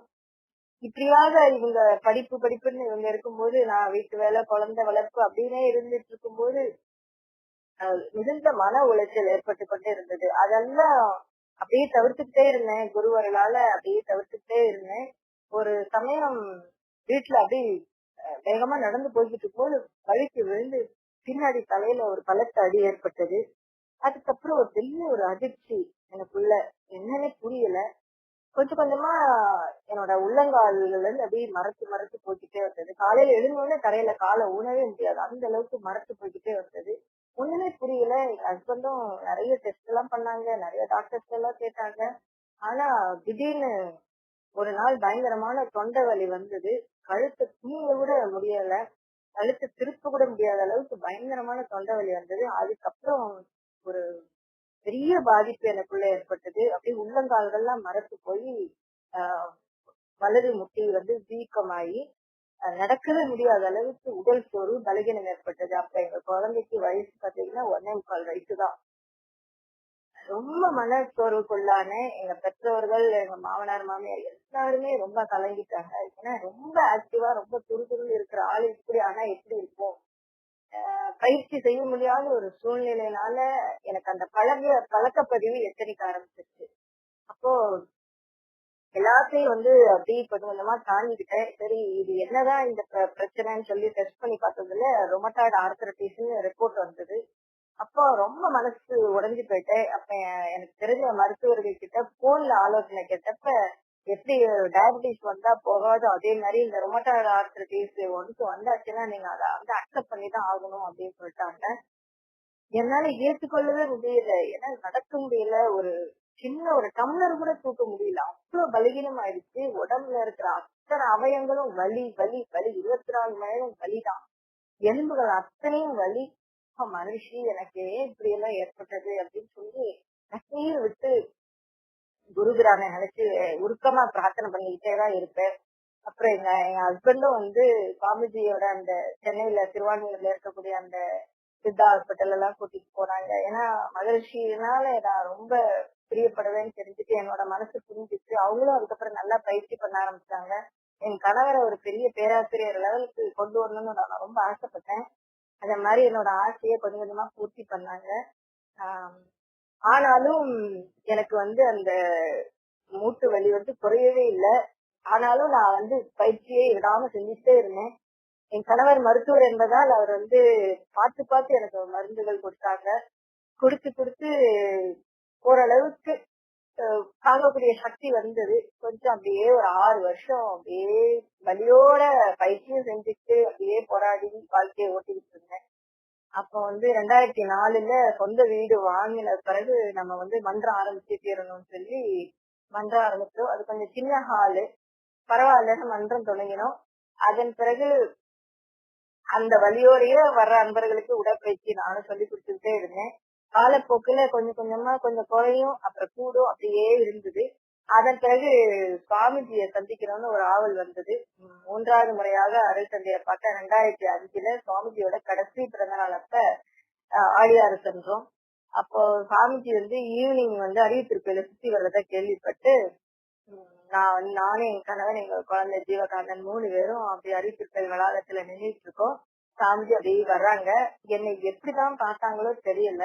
என்னை பார்த்த உடனே அங்க பக்கத்துல இருந்த அவரோட உதவியாளர் கூப்பிட்டு அவங்களுக்கு சேர் போடுங்க அப்படின்னு சொன்னாங்க. எனக்கு அப்படி கண்ணீர் வந்துருச்சு. எப்படி நான் ஒரு மாதிரி மாதிரி வளைஞ்சு நிக்கிறதப்பா, எப்படிதான் குரு கண்டுபிடிச்சாங்கன்னு தெரியல. அவரு ஞான குரு, அந்த சுஷ்மா ஆற்றல்னால கண்டுபிடிச்சிருப்பாருன்னு அப்புறம் தெரிஞ்சுக்கிட்டேன். குருவே இப்படி 2 பேரு மேல தோல்ல கை போட்டுட்டு ரொம்ப கஷ்டப்பட்டுதான் குருவே அறிவித்திருக்கையில சுத்தி வராங்க. அப்படி இருக்கும்போது அவர் முன்னாடி நான் சேர் போட்டு உட்கார முடியுமா? நான் உட்காரக்கூடாதுன்ட்டு நானும் வழியை பொறுத்துட்டு நின்னுட்டே இருந்தேன். அதுக்கப்புறம் மகரிஷி கையில அப்பதான் 10 வருஷம் கழிச்சுதான் நான் எம்பிசிசியே சுவாமிஜி கையில கொடுக்குறேன். அப்படியே சுவாமிஜி அப்படியே நடுங்கிட்டே வாங்கினாங்க. அப்போ வர்ம கலைஞர் ஆசார் சண்முகம் ஐயா நின்றுட்டு இருந்தாங்க. அந்த பழனிசாமி ஐயா வந்து அவர் சுவாமிஜியோட சிஏ, அவங்க 2 பேரும் என்ன வந்து சுவாமிஜி கிட்ட இவங்களுக்கு ஆர்த்தரைட்டிஸ் சுவாமிஜின்னு சொன்னாங்க. அப்படி சுவாமிஜி அப்படியே பார்த்தாங்க. பார்த்துட்டு உடற்பயிற்சி செய்யுங்க அப்படின்னு எனக்கு அறிவுரை சொன்னாங்க. நானும் அப்படியே கேட்டுட்டு மறுநாள் வந்து சுவாமிஜியோட பிறந்த நாள் விழா ரொம்ப சிறப்பாக கொண்டாடப்பட்டு இருந்தது. அந்த சமயம் அன்பர்கள் எல்லாம் கியூல நின்னு சுவாமிஜிட்ட ஆசி வாங்கிட்டு இருக்காங்க. நானும் கியூல நின்னு பார்த்தேன். என்னால முடியல. அதுக்கப்புறம் ரூமுக்கு வந்துடலான்னு எங்க பையனை அழைச்சிட்டு ரூமுக்கு வந்துட்டேன். என் கணவர் மட்டும் கீழே நின்றுட்டு இருந்தாங்க. அப்போ ரொம்ப மனவேதனையோட இருந்தேன் நானு.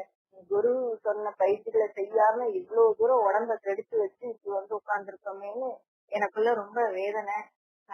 சீக்கிரம் நம்ம உடம்ப சரி பண்ணி ஆகணும்னு சொல்லி அப்படியே வேதனையில உட்கார்ந்துருக்கேன். முன்ன பின்ன தெரியாது, யாருன்னே தெரியாது. ஒருத்தர் வந்தாரு, என்ன இங்க உட்காந்துருக்கீங்க, வாங்க வாங்க சாமி கிட்ட அழைச்சிட்டு போறேன், சாமி கிட்ட நீங்க நேரடியா போய் ஆட்சி வாங்கணும் அப்படின்னு சொல்லிட்டு என்னை கூட்டிட்டு போறாரு. யாருன்னே தெரியல. அப்பதான் நினைச்சேன், குரு நம்மளோட எண்ணம் பாருங்க எவ்வளவு வலிமையானது. குரு நம்மளோட எண்ணத்தை புரிஞ்சுட்டு இப்படி ஒரு தூதுவனை அனுப்பி இருக்கிறாரு அப்படின்னு சொல்லிட்டு நானு அந்த கியூல எல்லாம் நிக்காம என்னை நேரடியா சாமிஜிட்ட போய் விட்டாங்க. அப்ப சாமிஜி நின்று ஆசி கொடுத்தாங்க. எங்க 2 பேருக்கும். எங்க பையன் ஜீவகாந்தனும் அந்த ஆசையை முழுமையாக வாங்கி கொண்டான். அதன் பிறகு ஆசி வாங்கிட்டு வந்துட்டோம். இந்த நிகழ்ச்சியை அடிக்கடி மனசுக்குள்ள அசை போட்டுக்கிட்டே இருந்தேன். அதுக்கப்புறம் வந்து மனவளக்கலை மன்றத்தை சிறப்பாக நிர்வாகம் பண்ணிக்கிட்டு தான் இருந்தோம். நானும் மருந்துகளை சாப்பிட்டு பயிற்சி செய்வேன். ஆனா புதுசா ஒரு அன்பர் கைவலியோட வந்திருப்பாங்க. அவங்களுக்கு கைப்பயிற்சி சொல்லி கொடுத்துட்டு அவங்க வலி சரியாயிடுச்சுன்னு சொல்லி மன்றத்துல வந்து ரொம்ப ஈடுபாடா இருப்பாங்க. ஆனா எனக்கு மட்டும் வலி வந்து குறையும் கூடும் அப்படியே இருந்தது. அப்போ ஏன் சாமிஜின்னு ரொம்ப ஆதங்கப்பட்டு ஒரு நாள் மகிழ்ச்சியோட அந்த கை வேதாத்திரிய செய்தி மடல் எடுத்து படிச்சுட்டு இருந்தப்ப அதுல நான் சாப்பிடுற மருந்தை பத்தி மகிழ்ச்சி எழுதியிருந்தாங்க. இந்த ஸ்டீராய்டு என்று சொல்லக்கூடிய இந்த பெயின் கில்லர் வந்து தொடர்ந்து உபயோகப்படுத்தக்கூடாது, இத தொடர்ந்து பயன்படுத்தினா உயிர் சக்தியை அழிக்கக்கூடியது அப்படின்னு எழுதியிருந்தாங்க. அத படிச்ச உடனே முதல்ல இந்த ஸ்டீராய்டு, ஏன்னா எனக்கு ரொம்ப லோ டோஸ் தான் எங்க ஹஸ்பண்ட் கொடுத்தாங்க. அதுக்கு வந்து சைடு எஃபெக்ட் பார்த்தா ரொம்ப வெயிட் போடும். 80 கிலோ கிட்ட நான் வந்துட்டேன். ஏன்னா அவ்வளவு வெயிட் நான் இருக்க மாட்டேன். இந்த மருந்துகளோட வீரியம் ஒரு 3 மாசத்திலேயே அதை வந்து கொஞ்சம் கொஞ்சமா டேப்பர் பண்ணிட்டேன். கொஞ்சம் கொஞ்சமா அந்த டோஸை குறைச்சு அதுக்கப்புறம் நார்மல் வெயிட்டுக்கு வந்தேன். ஏன் சொல்றேன்னா, அலோபதி மருத்துவம் ஒரு ஆபத்து பாந்தவன் போன்றது. அலோபதியும் ஹோமியோபதியும் தான் வருங்காலத்துல இருக்கும். மற்ற மருத்துவ முறைகள் எல்லாம் மலிந்து விடும் என்று சுவாமிஜி சொல்லியிருக்காங்க ஒரு இடத்துல. அது வந்து அதனால ஒரேடியா அலோபதி அறுவை சிகிச்சையை பொறுத்தவரை அலோபதியும் அடுத்து வந்து ஹோமியோபதியும் இருக்கும் அப்படின்னு சொல்லியிருந்ததை நான் படிச்சேன். அதனால ஒரேடியா அலோபதி மருந்துகளை வெறுக்கவும் வேண்டாம் அப்படின்னு அன்பர்களை கேட்டுக்கிறேன். ஏன்னா ஸ்டீராய்டுனாலே எல்லாரும் பயப்படுறாங்க. அது வந்து ரொம்ப பயப்படக்கூடிய விஷயம் இல்ல. ஒரு சில நாட்கள் எடுத்துட்டு அப்படியே நம்ம நிறுத்திக்கிடலாம். அப்போ அந்த ஸ்டீராய்டு மருந்து வந்து அதுக்கப்புறம் நிறுத்தக்கூடிய அளவுக்கு எனக்கு ஒரு மன வலிமை கிடைச்சதுன்னா சுவாமிஜியோட கருத்துக்கள் தான். அந்த புத்தகத்துல படிச்சதுக்கு அப்புறம் தான் எனக்கு ஒரு மன தைரியம் வந்து, ஏன்னா அது ஒரு போதை மாதிரி இருக்கும். அந்த பெயின் கில்லரை போட்டாதான் அதுக்கு வந்து காலையில பெட்டை விட்டு கூட எந்திரிக்கிற அளவுக்கு வரும். ஏன்னா உடம்புல அவ்வளவு அவயங்களும் வலி ஒரு பிரஷ் எடுத்து கூட பல்லு கூட நம்மளால சரியா விளக்க முடியாது. அந்த அளவுக்கு கை விரல்கள் எல்லாம் வலிக்கும், கை விரல் எல்லாம் வீங்கி இருக்கும். எல்லாரும் கேட்பாங்க, எப்படி இவ்வளவு வலிய வச்சுட்டு எல்லாத்தையும் சிரிச்சு உங்களால பேச முடியுதுன்னு கேட்பாங்க. நான் ஒன்னே ஒண்ணு சொல்லுவேன், குரு என்னை வந்து பேசக்கூடிய அளவுக்கு என்னை வந்து வலிமையுடைய பெண்ணாக மாற்றிருக்காங்க. குரு சக்தி தான் என்னை ஏற்றி கொண்டிருக்கிறது. ஆலியார்லாம் இருக்கிற பேராசிரியர்களை நிறைய பேரை சென்னைக்கு வரும்போதெல்லாம் இங்க எங்க வீட்டுக்கு வந்து பேசுவாங்க. பேராசிரியர் மாரியம்மாள், ராமநாதன் ஐயா வந்து தவமயத்தை தொடங்கி வச்சு ரொம்ப சிறப்பா தவமய தொடக்க விழா என்றே 68 அன்பர்கள் வந்திருந்தாங்க. அது ஒரு பெரிய ரொம்ப ஹாட்டான சம்மர் டைம். ஐயா வந்து துவக்கி வைக்கும் போது சில தூரல்கள் மலைக்குள்ள விழுந்தது. அப்போ இறையர்களும் குருவர்களும் ஆசீர்வதிப்பது போல நான் உணர்ந்தேன். அந்த அளவுக்கு மன்ற விழாக்கள் வந்து ரொம்ப சிறப்பாக நடந்தது. அப்போ அறக்கட்டளை கூட வரல, எங்க சக்தி நகர்ல அறக்கட்டளை கூட வரல. எங்க வீட்டுல தவமயம் தொடங்கி எங்களோட 16 ஆண்டுகள் முடிந்து விட்டன. இப்ப இந்த 3 கிலோமீட்டர் சரௌண்டிங்ஸ்ல ஒரு 8 தவமயங்கள் கிட்ட வந்திருக்கு. நிறைய பேராசிரியர்கள் அருளி தேர்வு உருவாயிட்டாங்க. நான் வந்து இந்த உடல் பலவீனம் இருந்ததுனால நான் வந்து பிரமையான பயிற்சிக்கோ அருளிதி பயிற்சிக்கோ போகவே இல்லை. ஆனா எங்க அன்பர்கள் எல்லாம் வருடந்தோறும் அனுப்பி வச்சு நிறைய ஆசிரியர்கள் உருவாகிற அளவுக்கு குரு என்ன உயர்த்தி இருக்கிறாரு. அப்படியே கொஞ்சம் டெவலப் ஆக திரும்பியும் டவுன் ஆவேன். இப்படியே இருந்தது என்னோட வாழ்க்கை. எங்க அன்பர்கள் எல்லாம் வேதனைப்படுவாங்க. நீங்க வந்து தத்தி தத்தி நடந்து 2 பேர் மேல தோள்பட்டையில கை போட்டுட்டு மன்றத்துல வந்து மன்றம்லாம் பக்கத்துல இருக்கிற தோமயங்கள்லாம் துவக்கி வச்சீங்க. இப்போ இப்படி சோர்வா வீட்டுக்குள்ளேயே வீல் சேர்ல இருக்கிறீங்கன்னு சொல்லி அன்பர்கள்லாம் ரொம்ப வருத்தப்படுவாங்க. நான் சொல்லுவேன், என்னைக்குனாலும் ஒரு நாள் நான் கண்டிப்பா நடப்பேன் பாருங்க அப்படின்னு சொல்லுவேன். அப்ப 2008 தான் ரொம்ப சிவியரா ஆகி நடக்கவே முடியாத அளவுக்கு வீல் சேர்ல உட்கார்ந்த நிலைமையிலேயே மன்றத்தை நடத்திட்டு இருந்தேன். 13 ஆண்டுகளாக இதே இதுதான். எங்க போனாலும் வீல் சேர் வேணும் அப்படிங்கிற மாதிரி ரொம்ப முக்கியமான நிகழ்ச்சினாதான் குடும்பத்துல நடக்கக்கூடிய நிகழ்ச்சினா அப்படி போயிட்டு இருந்தேன். இப்போ எங்க அன்பர்கள் படுற வேதனைய பார்த்தேன். இல்ல நான் வந்து மீண்டும் எழுந்து நடப்பேன்னு சொல்லி சொல்லி சொல்லி பயிற்சிகளை இன்னும் தீவிரமாக செய்து செய்து செய்து இப்போ ஒரு 20 அடி அப்படி தத்தி தத்தி குழந்தை மாதிரி நடக்கிற அளவுக்கு இப்போ இம்ப்ரூவ் ஆயிருக்கேன்னா அது குருவர்களாலதான், இந்த பயிற்சியினாலதான். யாரும் சோர்வடைய வேண்டாம். ஏன்னா சின்ன சின்ன விஷயங்கள் எல்லாம் பெருசு பண்ணி நாம வந்து சோர்வடைஞ்சு நம்ம வாழ்க்கையை கெடுத்துக்கிறோம். எதுக்கு நான் இப்போ எவ்வளவு விஷயங்களை சொல்றேன்னா, பயிற்சி தான். பயிற்சி முடிந்தா முயற்சி செய்யணும், முடியாவிட்டால் பயிற்சி செய்யணும் அருள் சொல்லியிருக்காங்க. அதனால பயிற்சி விடாம பயிற்சி செய்யும் போது குருவர்கள் நம்மளை வந்து நிச்சயமாக உயர்த்தும். ஒரு நாள் வந்து வேதாத்ரி செய்தி மலர்ல படிச்சுட்டு இருக்கும்போது துரதிருஷ்டவசமாக அப்ப வந்து மகிழ்ச்சி உயிரோடு இருக்கிற காலத்துல எழுதினது. துரதிருஷ்டவசமாக இந்த வேதாத்ரி மகிழ்ச்சி என்றாவது ஒரு நாள் மறைந்து விடலாம். ஆனால் உலகம் முழுக்க இருக்கிற வேதாத்திரிகளை எவராலும் அழிக்க முடியாதுன்னு எழுதியிருந்தாங்க. இதை படிச்ச உடனே ஏன் இப்படி எழுதினாங்க சாமின்னு நினைச்சிட்டே அப்படி தூங்கிட்டேன். அன்றைக்கு அதிகாலையில தூக்கமும் வெளிப்பும் இல்லாத ஒரு நேரம். அப்படியே எங்க பெட்ரூம்ல இருந்து இப்படி எட்டி பாக்குறேன். எங்க ஹால்ல இருக்கிற ஒரு பெரிய ஹாலு, அதுல நிறைய சேர்ஸ் போட்டிருக்கோம். அதுல வந்து அன்பர்கள்லாம் உட்காந்து தவம் செய்வாங்க. அந்த ஒவ்வொரு சேர்லயும் சுவாமிஜி உட்காந்து சிரிச்சிட்டு இருக்கிற மாதிரி அப்படி உணர்வுல காட்சி கொடுக்கிற மாதிரி ஒரு காட்சி தெரிஞ்சது. அப்பதான் நான் நினைச்சேன், நைட்டு நம்ம ஒரு கேள்வி எழுப்பிட்டு படுத்தமே, எல்லோரு கருமையத்திலையும் குருவானவர் வீட்டிருக்கிறார் அப்படிங்கிற விஷயம் வந்து புலப்பட்டது. அதைத்தான் இப்படி கனவின் மூலமாக காட்சி கொடுத்து சாமிஜி நம்மளுக்கு நிரூபிச்சு காட்டுறாங்க போல நினைச்சேன். அதுக்கப்புறம் ஒரு டைம் வந்து ரிசர்ச் இந்த ப்ராப்ளத்துக்கு என்னதான் சொல்யூஷன் தெரிஞ்சுக்கிறதுக்காக ராமச்சந்திரா மெடிக்கல் காலேஜுக்கு போனோம். நானும் என்னோட துணைவனாரும். என்னை வந்து வீல் சேர்ல உட்கார வச்சு என் ஹஸ்பண்ட் வந்து தள்ளிக்கிட்டே வராங்க. அப்போ வீட்டுல இருந்தே சங்கல்பம் செஞ்சுட்டு போறேன். மகிழ்ச்சி இதுதான் என் கூடயே வரணும், எனக்கு வந்து கரெக்டான முறையில டயக்னோஸ் பண்ணணும். ஏன்னா தேவையில்லாம கண்ணாத்தினான்னு ஏகப்பட்ட டெஸ்ட் கொடுத்து நம்மளை வந்து அட்மிஷன் லெவலுக்கு போட்டக்கூடாதுன்னு சங்கல்பம் பண்ணிட்டே நான் போறேன். அப்போ அந்த சமயம் சக்தி நகர் அறக்கட்டளையில துரியாதீத தவம் நடந்துகிட்டு இருக்கு. அந்த வாழ்த்தக்கூடிய நேரம் வருது. அந்த நேரம் என்னோட தோழி ராகவேந்திர அம்மா வந்து என்னை நினைச்சு வாழ்த்துறாங்க. வாழ்த்திட்டு இருக்கும் போது இங்க அதே சமயம் நானு இந்த வீல் சேர்ல சாமிஜி என் கூட வர மாதிரி பாவனை பண்ணிட்டு போறேன். அதே காட்சி அவங்க தவத்துல அவங்களுக்கு தெரிஞ்சிருக்கு. அப்போ அன்றைக்கு மாலையில வந்து கேக்குறாங்க, எங்கம்மா போனீங்கன்னு. இந்த மாதிரி நான் ராமச்சந்திரா மெடிக்கல் காலேஜ் டெஸ்டுக்காக போயிருந்தேன் அப்படின்னு. உங்க வீல் சேர சாமிக்கு தள்ளிட்டு வர்ற மாதிரி ஒரு காட்சி தெரிஞ்சது எனக்கு தவத்தின் முடிவுலன்னு சொன்னாங்க. அப்ப எனக்கு ரொம்ப ஒரு குறிப்பா இருந்தது. நம்ம மேல ரொம்ப பிரியமா இருக்கிற உயிர் தோழிகளுக்கு அந்த உயிர்களை பத்தி ரொம்ப தீர்க்கமா இருக்கிறதுனாலதான் இப்படி ஒரு காட்சி தெரிஞ்சிருக்க போலன்னு நான் நினைச்சேன். அப்போ அந்த டாக்டர் கிட்ட நாம பேசும்போது குருவோட தோற்றத்தை அந்த டாக்டரோட தோற்றத்தோட மெர்ஜி பண்ணி பார்த்தேன். குரு உருவமாவே அவர் உருவத்தை நான் பார்த்ததுனால அவர் வந்து எனக்கு விட்டமின் டி போதும்னு சொல்லி எனக்கு பிரிஸ்கிரிப்ஷன் கொடுத்து அனுப்பி வச்சுட்டாரு அந்த டாக்டர். ஏன்னா வேற எந்த டெஸ்டும் வேணாம் அப்படிங்கிற மாதிரி.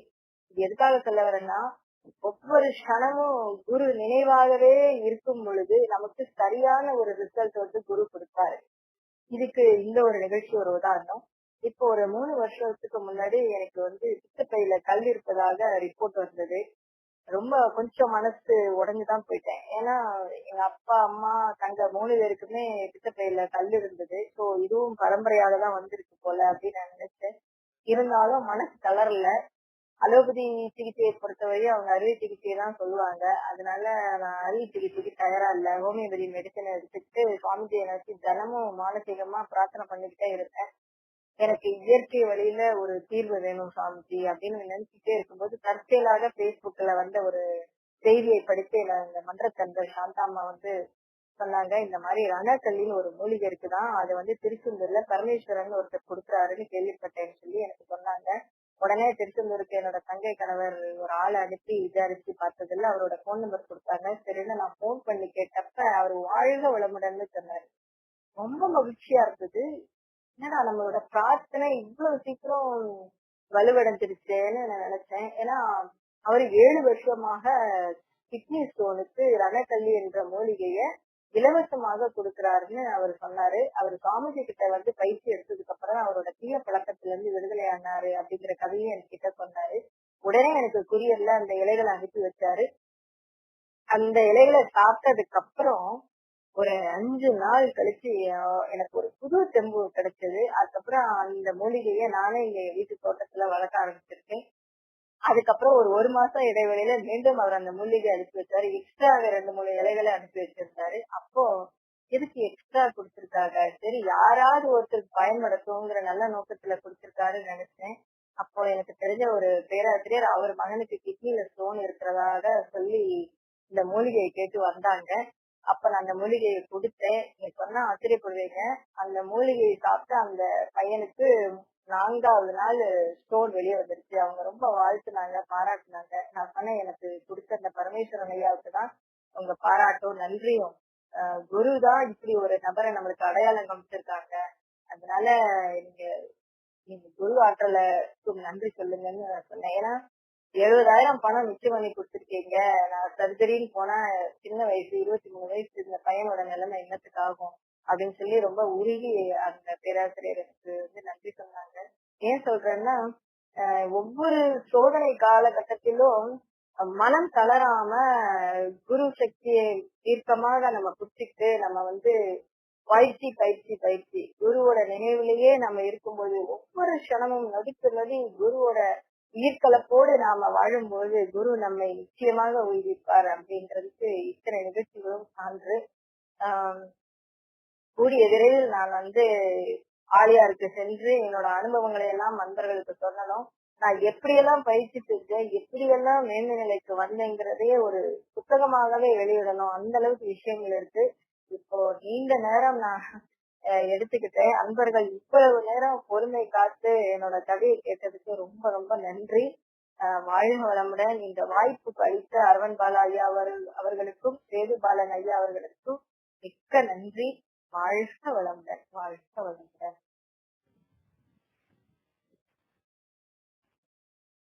மிக்க நன்றிமா. வாழ்க வளமுடன். அருள் தந்தையோட கூடவே கூட்டு போயிட்டீங்க, ரொம்ப மிகச்சிறப்பு.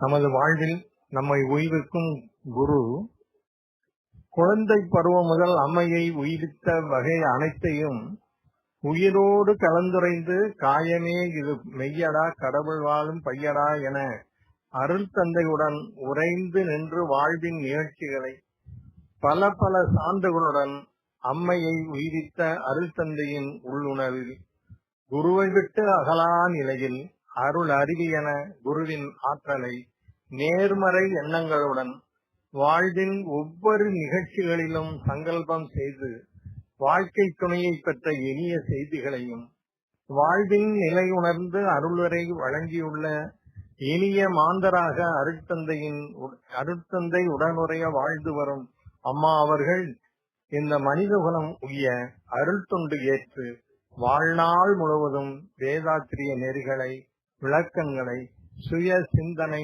ஆராய்ச்சிகளை உலக அளவில் வழங்க அருள் தந்தை இன்று போல் என்றென்றும் உடனுறைந்து அருள்வாராக. அம்மையின் வழிகாட்டுதல்கள் நம்மையும் உய்விக்கும் குருவருள் என்பது நம் அனைவருக்கும் சாத்தியமே. குருவே சூக்குமமாக உடனுறையும் அம்மா அவர்கள் வாழ்க வளமுடன், வாழ்க வளமுடன், வாழ்க வளமுடன். குரு வாழ்க, குருவே துணை. கருத்து விளக்கங்கள் கேட்க விரும்பும் அன்பர்கள் ஹேண்ட் ரைஸ் செய்து அம்மாவுடன் தங்களின் பெயர், ஊர் விவரங்களுடன் தொடர்பு கொள்ளவும். வாழ்க வளமுடன்.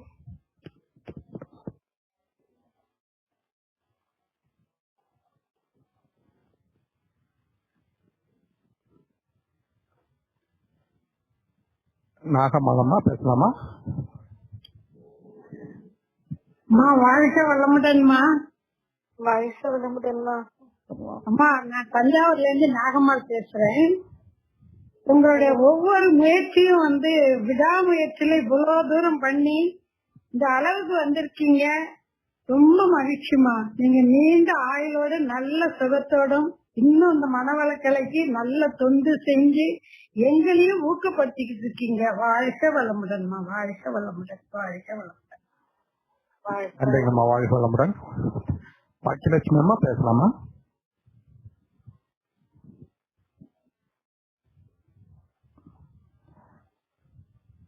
அம்மா அன்மியூட் பண்ணிக்கோங்க.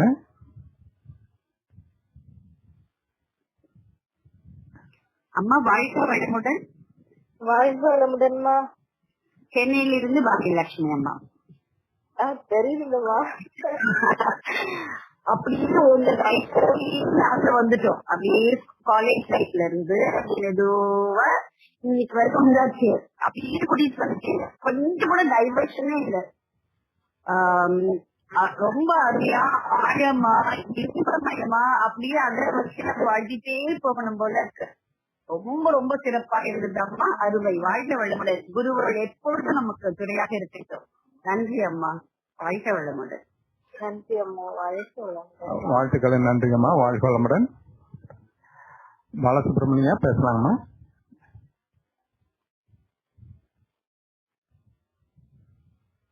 ஐயா பேசுவாங்க. அன்மியூட் பண்ணிக்கோங்க கொஞ்சம்.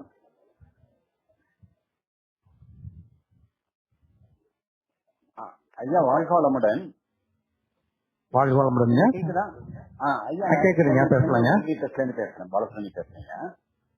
அம்மா அம்மா ரொம்ப சிறப்பா இருந்துச்சுமா. இன்னைக்கு உங்களுடைய அனுபவத்தில இருந்து நீங்க சொல்லிக்கொண்ட சின்ன சின்ன விஷயங்கள் எல்லாத்துலயும் கிட்டத்தட்ட ஒரு ஆன்மீக தேடல், அதுவும் சின்ன வயசுலயே ஒரு கண்ணாடிக்கு முன்னாடி இருந்து நான் யாரு என்று கேட்ட கேள்வியில இருந்து ஆரம்பிச்சு கடைசியா நீங்க முடிச்சிருக்க வரைக்கும் இவ்வளவு ஒரு அனுபவங்கள், இவ்வளவு விஷயங்கள், அது ஒவ்வொருத்தரையும் குரு உங்களுக்கு உறுதுணையா இருக்கிறார் அப்படின்னு சொல்லிக்கிட்டே வந்தது ரொம்ப நிறைவா இருந்துச்சுமா. வாழ்த்துக்கள் வாழ்த்துக்கள். நீங்க மகரிஷி எனது வாழ்க்கை விளக்கம் இப்போ புத்தகம் எழுதின மாதிரி நீங்களும் ஒரு முயற்சி பண்ணலாம். உங்கள்கிட்ட நிறைய ஆன்மீக தேடல் இருந்திருக்கு. அதை பூர்த்தி பண்ணிட்டே தான் வந்திருக்கீங்க இது வரைக்கும். ஆனா அந்த ஒரு முயற்சி அவசியம் பண்ணுங்க. ஒரே ஒரு சின்ன கேள்விமா உங்கள்கிட்ட. சொல்லுங்க. நீங்க ஒரு சொல்லிட்டே வரும்போதும் அலோபதியும் ஹோமியோபதியும் தான் பிற்காலத்துல தொடர்ந்து இருக்கும் அப்படின்னு மகரிஷி எங்க குறிப்பு இருக்கின்ற மாதிரி சொன்னதான் ஞாபகம். அப்படியாமா? அப்படிதான் இங்க படிச்சிருக்கேங்க ஐயா. ஆரோக்கியமா சொல்லுங்கம்மா. எனக்கு ஒரு சந்தேகம். மகரிஷி ஒரு சித்த மருத்துவர் ஆச்சு அப்படின்னு குறிப்பு கொடுத்துருக்காரா அப்படின்னு சந்தேகம் வந்துச்சு. வேற ஒண்ணும் இல்ல. மற்ற மருத்துவ முறைகள்லாம் இது இப்ப உடனே இல்ல, இது பல ஆண்டுகள் ஆகும்னு நினைக்கிறேன். அப்படிதான் நான் படிச்சிருக்கிறேன். ஏன்னா அலோபதியை பொறுத்தவரை, அறுவை சிகிச்சையை பொறுத்தவரை அலோபதி என்றைக்கும் இருக்கும். கருமைய கழகத்தையே போக்கக்கூடியது ஹோமியோபதி. காந்த சக்தியோட தொடர்பு கொண்ட மருத்துவம்னு படிச்சிருக்கேன். அததான் நான் பகிர்ந்து கொண்டேன். இது இப்ப உடனே இல்ல.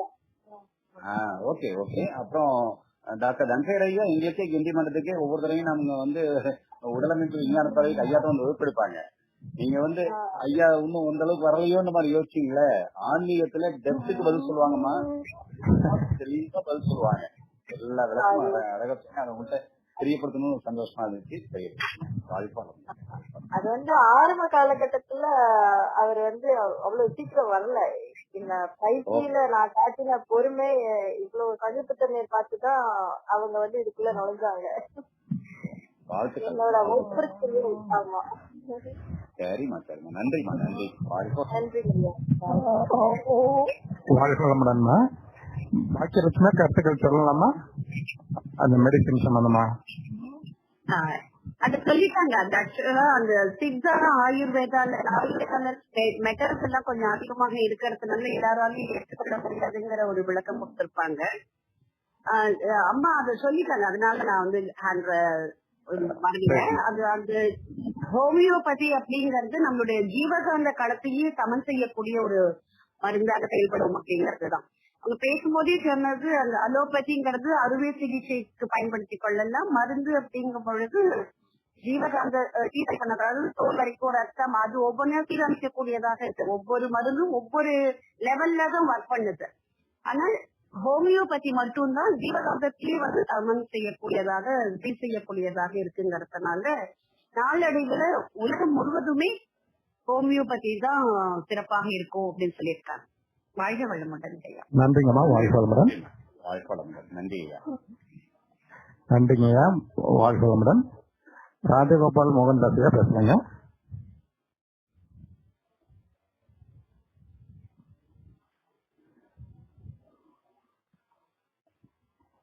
ராஜகோபால் ஐயா பேசுறாங்க.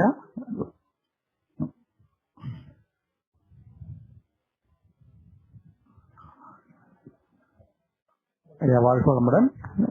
லைன்ல இருக்கீங்க.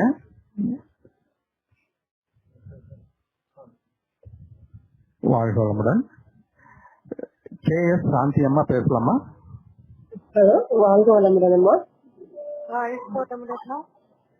நான் கடைசி லாஸ்ட் 10 மினிட்ஸ் தான் போட்டேன் அவங்க ஸ்பீச். அவசியமா யூடியூப்ல போய் பாக்கணும்னு ஆசையா இருக்கு. தன்னம்பிக்கை இருக்கிற மாதிரி பேசுறீங்க நீங்க. ரொம்ப சந்தோஷம் எனக்கு.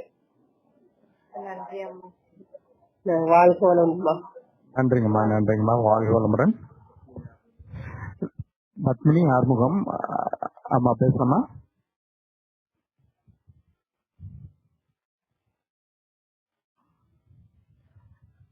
வாழ்க வளமுடன் அம்மா. வாழ்க வளமுடன்மா. அம்மா ஐயா நான் போறது பண்றேன் ஐயா. போது அறக்கட்டளை அம்மாவை எனக்கு ஒரு 5 மாசமா தெரியும். இருந்தாலும் அதிகமா ரொம்ப பேசுறது இல்ல. அம்மாவோட ஒரு மன துணிவும் விடாமுயற்சியும் அதீதமானது.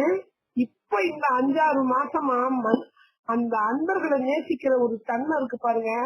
அன்பும் கருணைன்றது இவங்க கிட்டதான் நான் முதல்ல கத்துக்கிறேன். நான் ரிட்டையர் ஆயிட்டு 62 வயசு ஆகுது எனக்கு. 3 வருஷமா நான் மனவளக்கலையில இருக்கேன். நான் ஒரு டிகிரி MA முடிச்சுட்டு அருள்நிதி முடிச்சுட்டு APT போயிட்டு வந்திருக்கேன். ரொம்ப மனசு குறையா இருந்தது. அம்மா என்ன தைரியம் கொடுத்து தன்னம்பிக்கை கொடுத்து உங்களால முடியும்னு எனக்கு ஒரு என்னை இந்த ஊக்கப்படுத்தி ரொம்ப வச்சிருக்காங்க. இந்த பீரியட் எல்லாம் முடிஞ்ச உடனே உங்க சர்வீஸ பண்ணுங்க, தொண்டு பண்ணுங்க அப்படின்னு சொல்லுவாங்க. அம்மா நல்ல ஒரு சமாதான தூதுவர்களை உருவாக்கக்கூடிய ஒரு பட்டறையாவே வீட்டை வச்சிருக்காங்க. நான்லாம் போனப்ப எனக்கு ஒரு சான்ஸ் கொடுத்து ரொம்ப அழகா ஒரு 30 நிமிடம் பேச வச்சாங்க. ரொம்ப ரொம்ப சந்தோஷம் அம்மா பத்தி. அன்புன்னா என்ன என்னைய அதாவது அன்பு மேம்பட அப்படின்ற தலைப்பை பத்தி என்ன பேச சொன்னாங்க முதல்ல ஒரு ஜூம்ல. எனக்கு அன்பு மேம்பட அன்பை பத்தி என்ன பேசுறதுன்னு எனக்கு தெரியல. நான் அப்படி மிலிட்டரி மாதிரியே வளர்ந்துட்டேன். நான் பசங்களை விரட்டி படி படி படி இதை பண்ணு அதை பண்ணுன்னு அப்படியே. அன்புனாலே நமக்கு என்னன்னு தெரியல, 4 வார்த்தை சொல்ல தெரியல.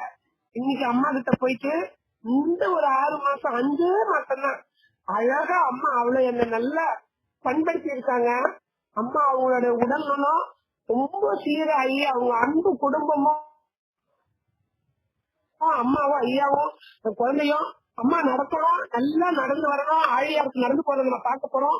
அவங்க நல்லா இருக்கணும். அன்பு குடும்பம் ரொம்ப நல்ல சீரா இருக்கணும். மேலும் வாழ்க வளமுடன் வாழ்த்துற ஐயா. மனசார வாழ்த்துற ஐயா. வாழ்க வளமுடன்மா. மிக்க நன்றி. மிக்க நன்றி. லலிதா அம்மா பேசலாமா? ஐயா வாழ்க வளமுடன். அம்மா நல்லா இருக்கீங்களா? அவங்க மாற்றவே முடியாதுமா. முதல் நீங்களாம என்னோட குரு. எனக்கு 68 வயசு ஆகுதுமா. உங்களோட ஆசை ஒரு நல்ல எண்ணத்தினால உங்களோட ஆசை உங்களே அறியாம என்கிட்ட தொத்திக்கிட்டே இருந்திருக்குதுமா. அதனால நான் இப்ப 82வது வருஷம் படிச்சிட்டு இருக்கேன். உங்க மன்றத்துக்கு திங்கட்கிழமையும் வெள்ளிக்கிழமையும் எனக்கு தெரிஞ்ச எனக்கு எவ்வளவோ சந்தர்ப்பங்கள் என்ன வயசாயிட்ட எனக்கு என்ன தெரியும் நீங்க நினைச்சதே இல்லம்மா. உங்களோட நீங்கதாமா அன்பும் கருணைக்கும் உதாரணமே நீங்கதாமா.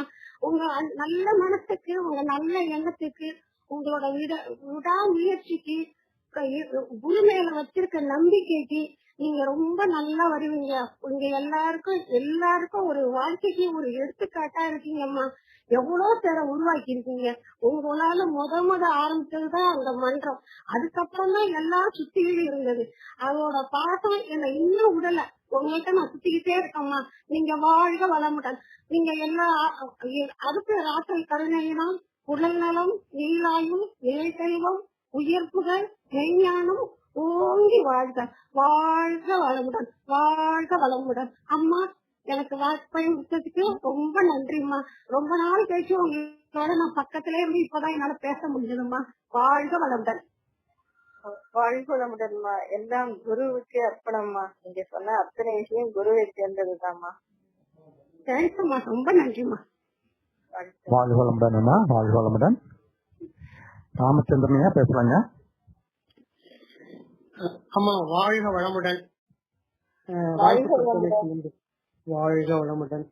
அம்மா பேசும்போது மதுரைய அப்படியே அருவியில இருந்து சின்ன ஆறு போய் கடல்ல சேர்ற வரைக்கும் எப்படி அமைதியா கொண்டு போக முடியுமோ அவ்வளவு தூரம் அமைதியா அந்த படகை கொண்டு அமைதியான நதியிலேயே ஓடம் அப்படிங்கிற மாதிரி ரொம்ப அருமையாக சொன்னது. ஆரம்ப காலத்துல குருவுடைய நம்பிக்கை, பிற்காலத்துல தன்னம்பிக்கை, இதெல்லாம் மிக உங்களை மாதிரி விடாமுயற்சி. அதாவது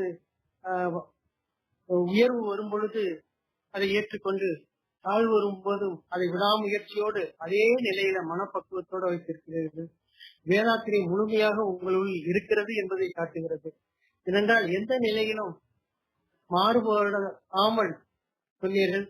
இந்த மாதிரி ஆரம்ப காலத்துல ராமநாத ஐயா, வீரமுத்து ஐயா, ஜெயராமன் ஐயா, டாக்டர் அனந்த நாராயணன், மதுரையை சுற்றியுள்ள ஞான சம்பந்தம், திருக்குமரன், இவர்கள் எல்லாம் நீங்கெல்லாம் சொல்லுவது முத்தையா மன்றம், அதே போல லட்சுமி சுந்தரஹால், இதையெல்லாம் சொல்லும் பொழுது நீங்கள் மதுரையை எவ்வாறு நேசித்திருக்கிறீர்கள் என்பதை நாங்கள் உணர்கிறோம். நானும் இந்த நீங்கள் சொன்ன அத்தனை பேர்களிடமும் பயிற்சி பெற்றிருக்கிறேன். அதே மாதிரி நீங்க சொன்ன போதெல்லாம் அந்த அறிவு திருக்கோயில் டாக்டர் அனந்த நாராயணன் அவர்களுடைய மாடியில இருந்து அறிவு திருக்கோயில் கட்டி இன்று வரை உள்ள நிகழ்வுகளை எல்லாம் மிக அருமையாக சொன்னீர்கள். ஆனாலும் உங்கள் மன வலிமையை போற்றுதற்குரியது. அந்த மன வலிமையை மகரிஷி அவர்கள் கொடுத்துள்ளார்கள் என்று பெருமிதம் கொள்கிறோம். மேலும் தாங்கள் வாழ்க்கை என்பது இன்பம் துன்பம் இரண்டும் கலந்து என்பதை மிக தெளிவாக நீங்கள் மனதில் வைத்திருக்கிறீர்கள் என்பதை மிக அருமையாக சொன்னீர்கள். ஆக இன்பம் வரும்போது அதிகமாக போற்றுக்கொள்ளாமல், அதே மாதிரி துன்பம் வரும்போதும் அதை தாங்கிக் கொள்ள மனப்பக்குவம் இருந்தது. உங்கள் இதுவரை பேசிய மகளிர் எல்லாம் உங்களை பற்றி புகழ்ந்து கூறினார்கள். அந்த புகழ்ச்சியை விட அதிகமாக நீங்கள் டிசர்விங் பர்சன் என்று நான் நினைக்கிறேன். வேதாத்திரி மகரிஷியை விட சொல்லாலும் பொருந்தும் என்று நினைக்கிறேன். ஒரு கொடி உயர்ந்தே நிற்கிறீர்கள் என்று கூறி மிக அருமையாக சொன்னீர்கள். ஆனால் ஒருவர் சொன்னதை பார்த்தீங்கன்னா, அலோபதி ஹோமியோபதி, அதுக்கு இடையில இந்த சித்தா வைத்தியம் பற்றி இயற்கை வைத்தியம் நேச்சுரல் பதி என்பதுதான் மிக சிறந்தது என்று அதை பற்றி தங்களுடைய கருத்தை கூறியிருந்தால் மிக நன்றாக இருக்கும் என்று நினைக்கிறேன். வாழ்க வளமுடன். நேச்சுரோபதி ரொம்ப உயர்ந்த மருத்துவம் தான் ஐயா. இது நான் இப்ப சொன்ன இந்த ஸ்டேட்மெண்ட் குருபிரான் எழுதினதுதான் நான் உணர்ந்து சொன்னேன். இப்போ இந்த ஸ்டேட்மெண்ட் இன்னும் பல ஆண்டுகள் ஆகும் இது நிலை பெறதுக்கு. இப்ப ஒரு தாவரத்துல உள்ள அழுக்கு அந்த என்ன சொல்றது ஹைலி பொட்டன்சியல் ஆக்கி அதை காந்த தன்மை ஆக்கிதான் அந்த குளோபல்ஸ்ல தாய் திரவத்தை பரப்புறாங்க அந்த ஹோமியோபதி பில்ஸ்ல. சோ அது ரொம்ப எளிமையான மருத்துவம் அப்படிங்கறதுக்காக மகரிஷி யூகிச்சு அப்படி சொல்லிருக்கலாம்னு நினைக்கிறேன். எனக்கு அதை பத்தி ரொம்ப ஐடியா இல்லைங்க ஐயா, இயற்கை மருத்துவம் பற்றி. ஆனா சிறந்த மருத்துவம் தான். நன்றிங்கம்மா, நன்றி. வாழ்க வளமுடன். உங்கள் பெருமை, உங்கள் புகழ் ஓங்கட்டும். வாழ்க வளமுடன், வாழ்க வளமுடன். நன்றிங்க. வாழ்க வளமுடன். ஐயா ஒரு இல்லத்திலயும் ஒரு தவமையா இருக்கு, வீரமுத்தையா தான் துவங்கி வச்சாங்க. நன்றிங்கம்மா. வாழ்க வளமுடன். தியாகராஜனையா பேசுனீங்க. நன்றிங்க வாய்ப்பு கொடுத்ததுக்கு. எனக்கு பேச்சு வரலைங்கய்யா. ஏன்னா அம்மாவுடைய அந்த ஆற்றல் சாதனை நாயகின்னு நம்ம நேரத்தில் சொல்றேன். நம்மை உய்விக்கும் குரு என்ற தலைப்புல இன்னைக்கு பேசிட்டு என்னை உய்வித்த குரு என்ற அளவுல ஒரு புத்தகமே போடுற அளவுக்கு ஒரு இலக்கியவாதியாகவும் ஒரு நல்ல ஒரு பேச்சாளராகவும் பல கட்டுரைகளை எழுதிய, அதே மாதிரி வானொலியிலேயே அவருடைய கட்டுரைகள் ஒரு சிறப்பான நிலையில ஒரு மாணவியம் கொடுக்கக்கூடிய அளவுல ஒரு சிறப்பான நிலையில அவங்கள இதுவரைக்கும் நான் பழகின வாய்ப்பு கிடைச்சாலும் இந்த அளவுக்கு ஒரு உயர்வு இருக்கின்றது எனக்கு தெரியவே தெரியாது. எதையுமே வெளிக்காட்டாம அவ்வளவு எளிமை, அந்த ஒரு பண்பு, தன்னடக்கம் அப்படிங்கறதெல்லாம் அவங்களுக்குள்ள இருந்தத. அப்ப இன்முகமும் எளிமையுமே எனது செல்வம்னு சாமி சொல்லியிருப்பார். உண்மையிலே இப்ப நான் வியந்து போறேன் அவங்களுடைய வாழ்க்கை அனுபவங்களை இப்ப நான் கேட்கும் போதுதான், அதடா நம்ம வேற கோணத்திலாம் அவங்களை அணுகி இருந்திருக்கிறோம். ஆனா அவங்களுக்குள்ள இவ்வளவு ஒரு, அதாவது அரிதாரம் பூசிய ஆன்மீகவாதின்னு சொல்லிட்டு இருந்தாங்க. இது அரிதாரம் பூசாமலே ஆன்மீகவாதிதான்றத இன்னைக்கு மெய்ப்பிச்சுட்டாங்க. சிறந்த ஒரு ஆன்மீகவாதி, ஒரு சாதனையாளர்ன்றத இன்னைக்கு மெய்ப்பிச்சுட்டு இருக்கிறாங்க. இன்னைக்கு அவங்க சொன்ன விஷயம் எனக்கு கடைசியில ஒரு வியப்புல ஆழ்த்துச்சு. இது உடனே இப்ப நடக்கிறேன்னு சொல்லும் போது உடற்பயிற்சியுடைய மேன்மையும் அவற்றினுடைய வலிமையும் எந்த அளவுக்கு ஒரு மனோதிடம் ஆன்ம பலத்தை கொடுத்துக்கிட்டு இருக்குன்றத அம்மாவுடைய சொற்களை கடைசிக்கு மனம் அவ்வளவு நிகழ்ச்சி. ஐயா சொன்னது மாதிரி மதுரையில அப்படியே ஒவ்வொன்றையும் சொல்லும் போது 94 அகத்தாய்வு 1, 2, 3 அத மார்ச் ஏப்ரல்ல இருந்து தொடர்ந்து ஒரு 3 மாதம் எடுத்தாங்க. பரமக்குடியில பயிற்சி எடுக்கும் போது அப்ப இங்க மன்றம் தான் நடந்துட்டு இருந்துச்சு. ஆனா பயிற்சிகள் எல்லாமே அந்த அறக்கட்டளை சார்ந்துதான் நாங்க பயிற்சி எடுத்தோம். மதுரை அறக்கட்டளையில தான் அந்த சொத்தி வளர்த்த தலைமையிடம் அந்த ஐயப்பங்களா ஏரியாவில் ஐயப்பன் மணி மண்டபத்துல ஒரு 3 நாள் அங்கேயே தங்கிடுவோம். தங்கி பல பேராசிரியரும் சொல்லுவாங்க. அப்ப சொல்லும் போது அம்மா சொன்ன எல்லாரும் முகமும் அப்படியே எனக்குள்ள வந்து போச்சு. அவங்க சொன்ன இடங்கள்லாம் சொல்லும் போது அப்ப அந்த நிலையில போய் 94, 95 டிராவல் ஆச்சு. அவங்களோடய சேர்ந்து வரும்போது மனதுக்கு அவ்வளவு ஒரு நிறைவு, ஒரு மகிழ்ச்சி. ஒவ்வொரு வார்த்தையும் அப்படியே அடிக்கடி சொல்லுவாங்க, நான் பேசல, சாமி தான் எனக்குள்ள இருந்து பேசினாரு, நான் எழுதல, சாமிக்கு தான் எழுதினாருன்னு. அதே மாதிரி இப்பவும் அவங்க உள்ளம் பூரா நிறைந்திருக்கக்கூடிய ஆசான் அருள்தம்பி அவர்களுடைய ஆற்றல் எப்பொழுதுமே அவரை வழிநடத்திக்கிட்டு இருக்குது. எல்லாமே காரணம் இல்லாமல் காரியங்களை நடப்பதெல்லாம் நன்மைக்கேன்னு சொல்லுவாங்க. இப்ப அம்மா யோசிச்சு பார்க்கும்போது நிச்சயமா எல்லாமே நன்மைக்குத்தான் தோணுது. ஆனா அவங்களுடைய ஆற்றலும் அறிவும் இந்த சமுதாயத்துக்கு மென்மேலும் படப்படணும், பயன்படணும். எத்தனையோ அருள்நிதியர்களை உருவாக்கி இருக்கிறாங்க, எத்தனையோ பேராசிரியர்களும் இன்னைக்கு வந்திருக்காங்க. ஒரு 68 வயசுல இப்ப அம்மா சொல்லும் போது அவ்வளவு உளப்புரிப்பா இருந்துச்சு. நான் ஃபீட்பேக்கே இவ்வளவு நேரம் சொல்றேன்னு நினைச்சுக்காதீங்க, கொஞ்சம் பொறுத்துக்குங்க. ரொம்ப நன்றி. வாழ்க வளமுடன். ஐயா அம்மா அவர்களும் அவரது அன்பு குடும்பத்தாரும் வாழ்க வளமுடன், வாழ்க வளமுடன். ரொம்ப நன்றிங்கய்யா, மகிழ்ச்சியா. வாழ்க வளமுடன், வாழ்க வளமுடன். மிக்க நன்றி ஐயா. வாழ்க வளமுடன் ஐயா. நன்றிங்க, வாழ்க வளமுடன். ராஜகோபால் மோகன் பேசுறாங்க.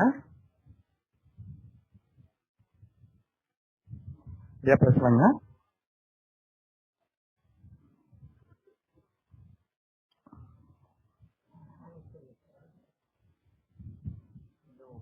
ஐயா மைக் ஆன் பண்ணிருக்கு, நீங்க பேச ஆரம்பிக்கலாம்.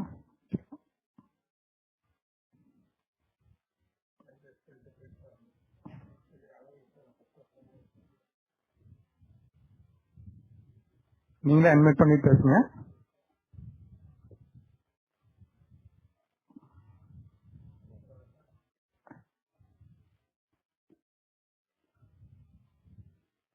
வாழ்க வளமுடன்.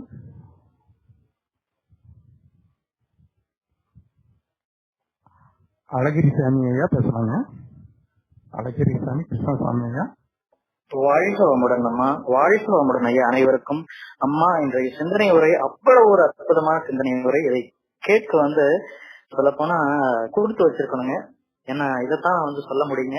நீங்கள் உங்க சிந்தனை உரை இப்ப பாத்தீங்கன்னா அனைவரும் நிசப்தமாக நீங்க என்னென்னலாம் சொல்லிட்டு இருந்தீங்களோ உங்க வாழ்க்கையில ஆரம்பத்துல இருந்து கடைசி வரைக்கும் அனைவரும் உங்களுடைய பயணம் பண்ணிட்டு இருந்த மாதிரி எனக்கு ஒரு உணர்வுமா கேட்ட எனக்கே எங்க இந்த அமர்வில் இருக்கக்கூடிய அனைவருக்கும் இப்படி இருந்துச்சுன்னா அத நீங்க எல்லா இடத்துலயும் தந்தையினோட துணையோடு நீங்க எல்லா காரியங்களையும் செஞ்சு அந்த காலேஜ்ல திசிஸ் சப்மிட் பண்ணும் போதாகட்டும், அந்த ப்ரொஃபசர் உங்களோட இன்டர்வியூ பண்ண வந்த ப்ரொஃபசர் ஆகட்டும், அவரு ஒரு சில நாளைக்கு முன் தான் மகரிஷியோட வாழ்க்கை வரலாறு படிக்கக்கூடிய வாய்ப்பு கிடைச்சதும் அதை கேட்க கேட்க அவ்வளவு ஒரு ஆனந்தமான ஒரு நிலையமா உங்களுடைய சேவை என்றும் தொடரணும்.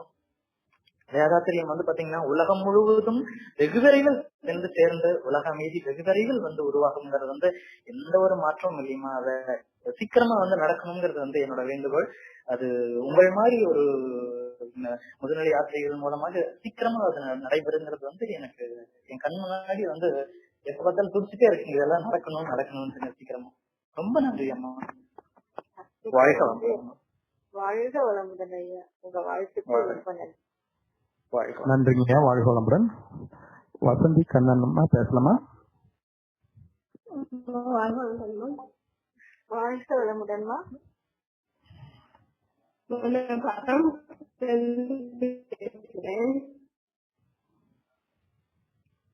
சொல்லுங்கம்மா. ஹலோ,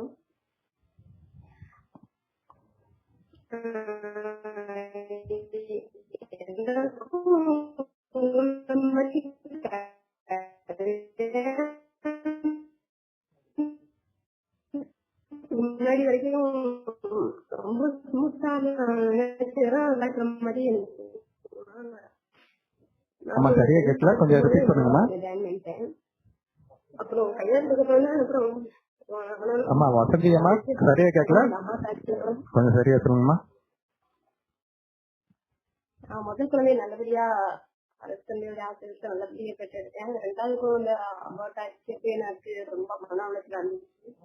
அப்புறம் அடுத்த ஒரு குழந்தை பாத்தீங்கன்னா கர்ப்பப்பையெல்லாம் ஆயிடுச்சு. 3 மாசம் பெற்று வச்சுட்டேன். ரொம்ப கஷ்டப்பட்டேன். நம்ம மகரிஷி வெளியில இருக்கும்போது நமக்கு இவ்வளவு கஷ்டம் ரொம்ப கஷ்டப்பட்டேன். இப்ப நீங்க பேசுறத கேட்கும் போது அப்பட்ட கஷ்டம்னாலும் ரொம்ப துடித்த அப்படின்ற மாதிரி சொல்லுது. நம்மளே கடவுள் ரொம்ப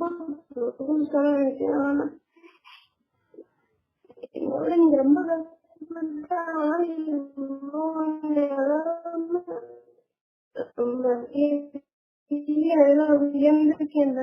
ரொம்ப சந்தோஷமா இருக்கு. உங்க பேசிட்டு எனக்கு ரொம்ப உதவியா நடக்குது. நான் இன்னும் மனசு ரொம்ப கைதான் ரொம்ப ஈஸியா பிடிக்கணும் அப்படின்னு தோணுச்சு. கண்டிப்பா நான் ஃபாலோ பண்ணணும்.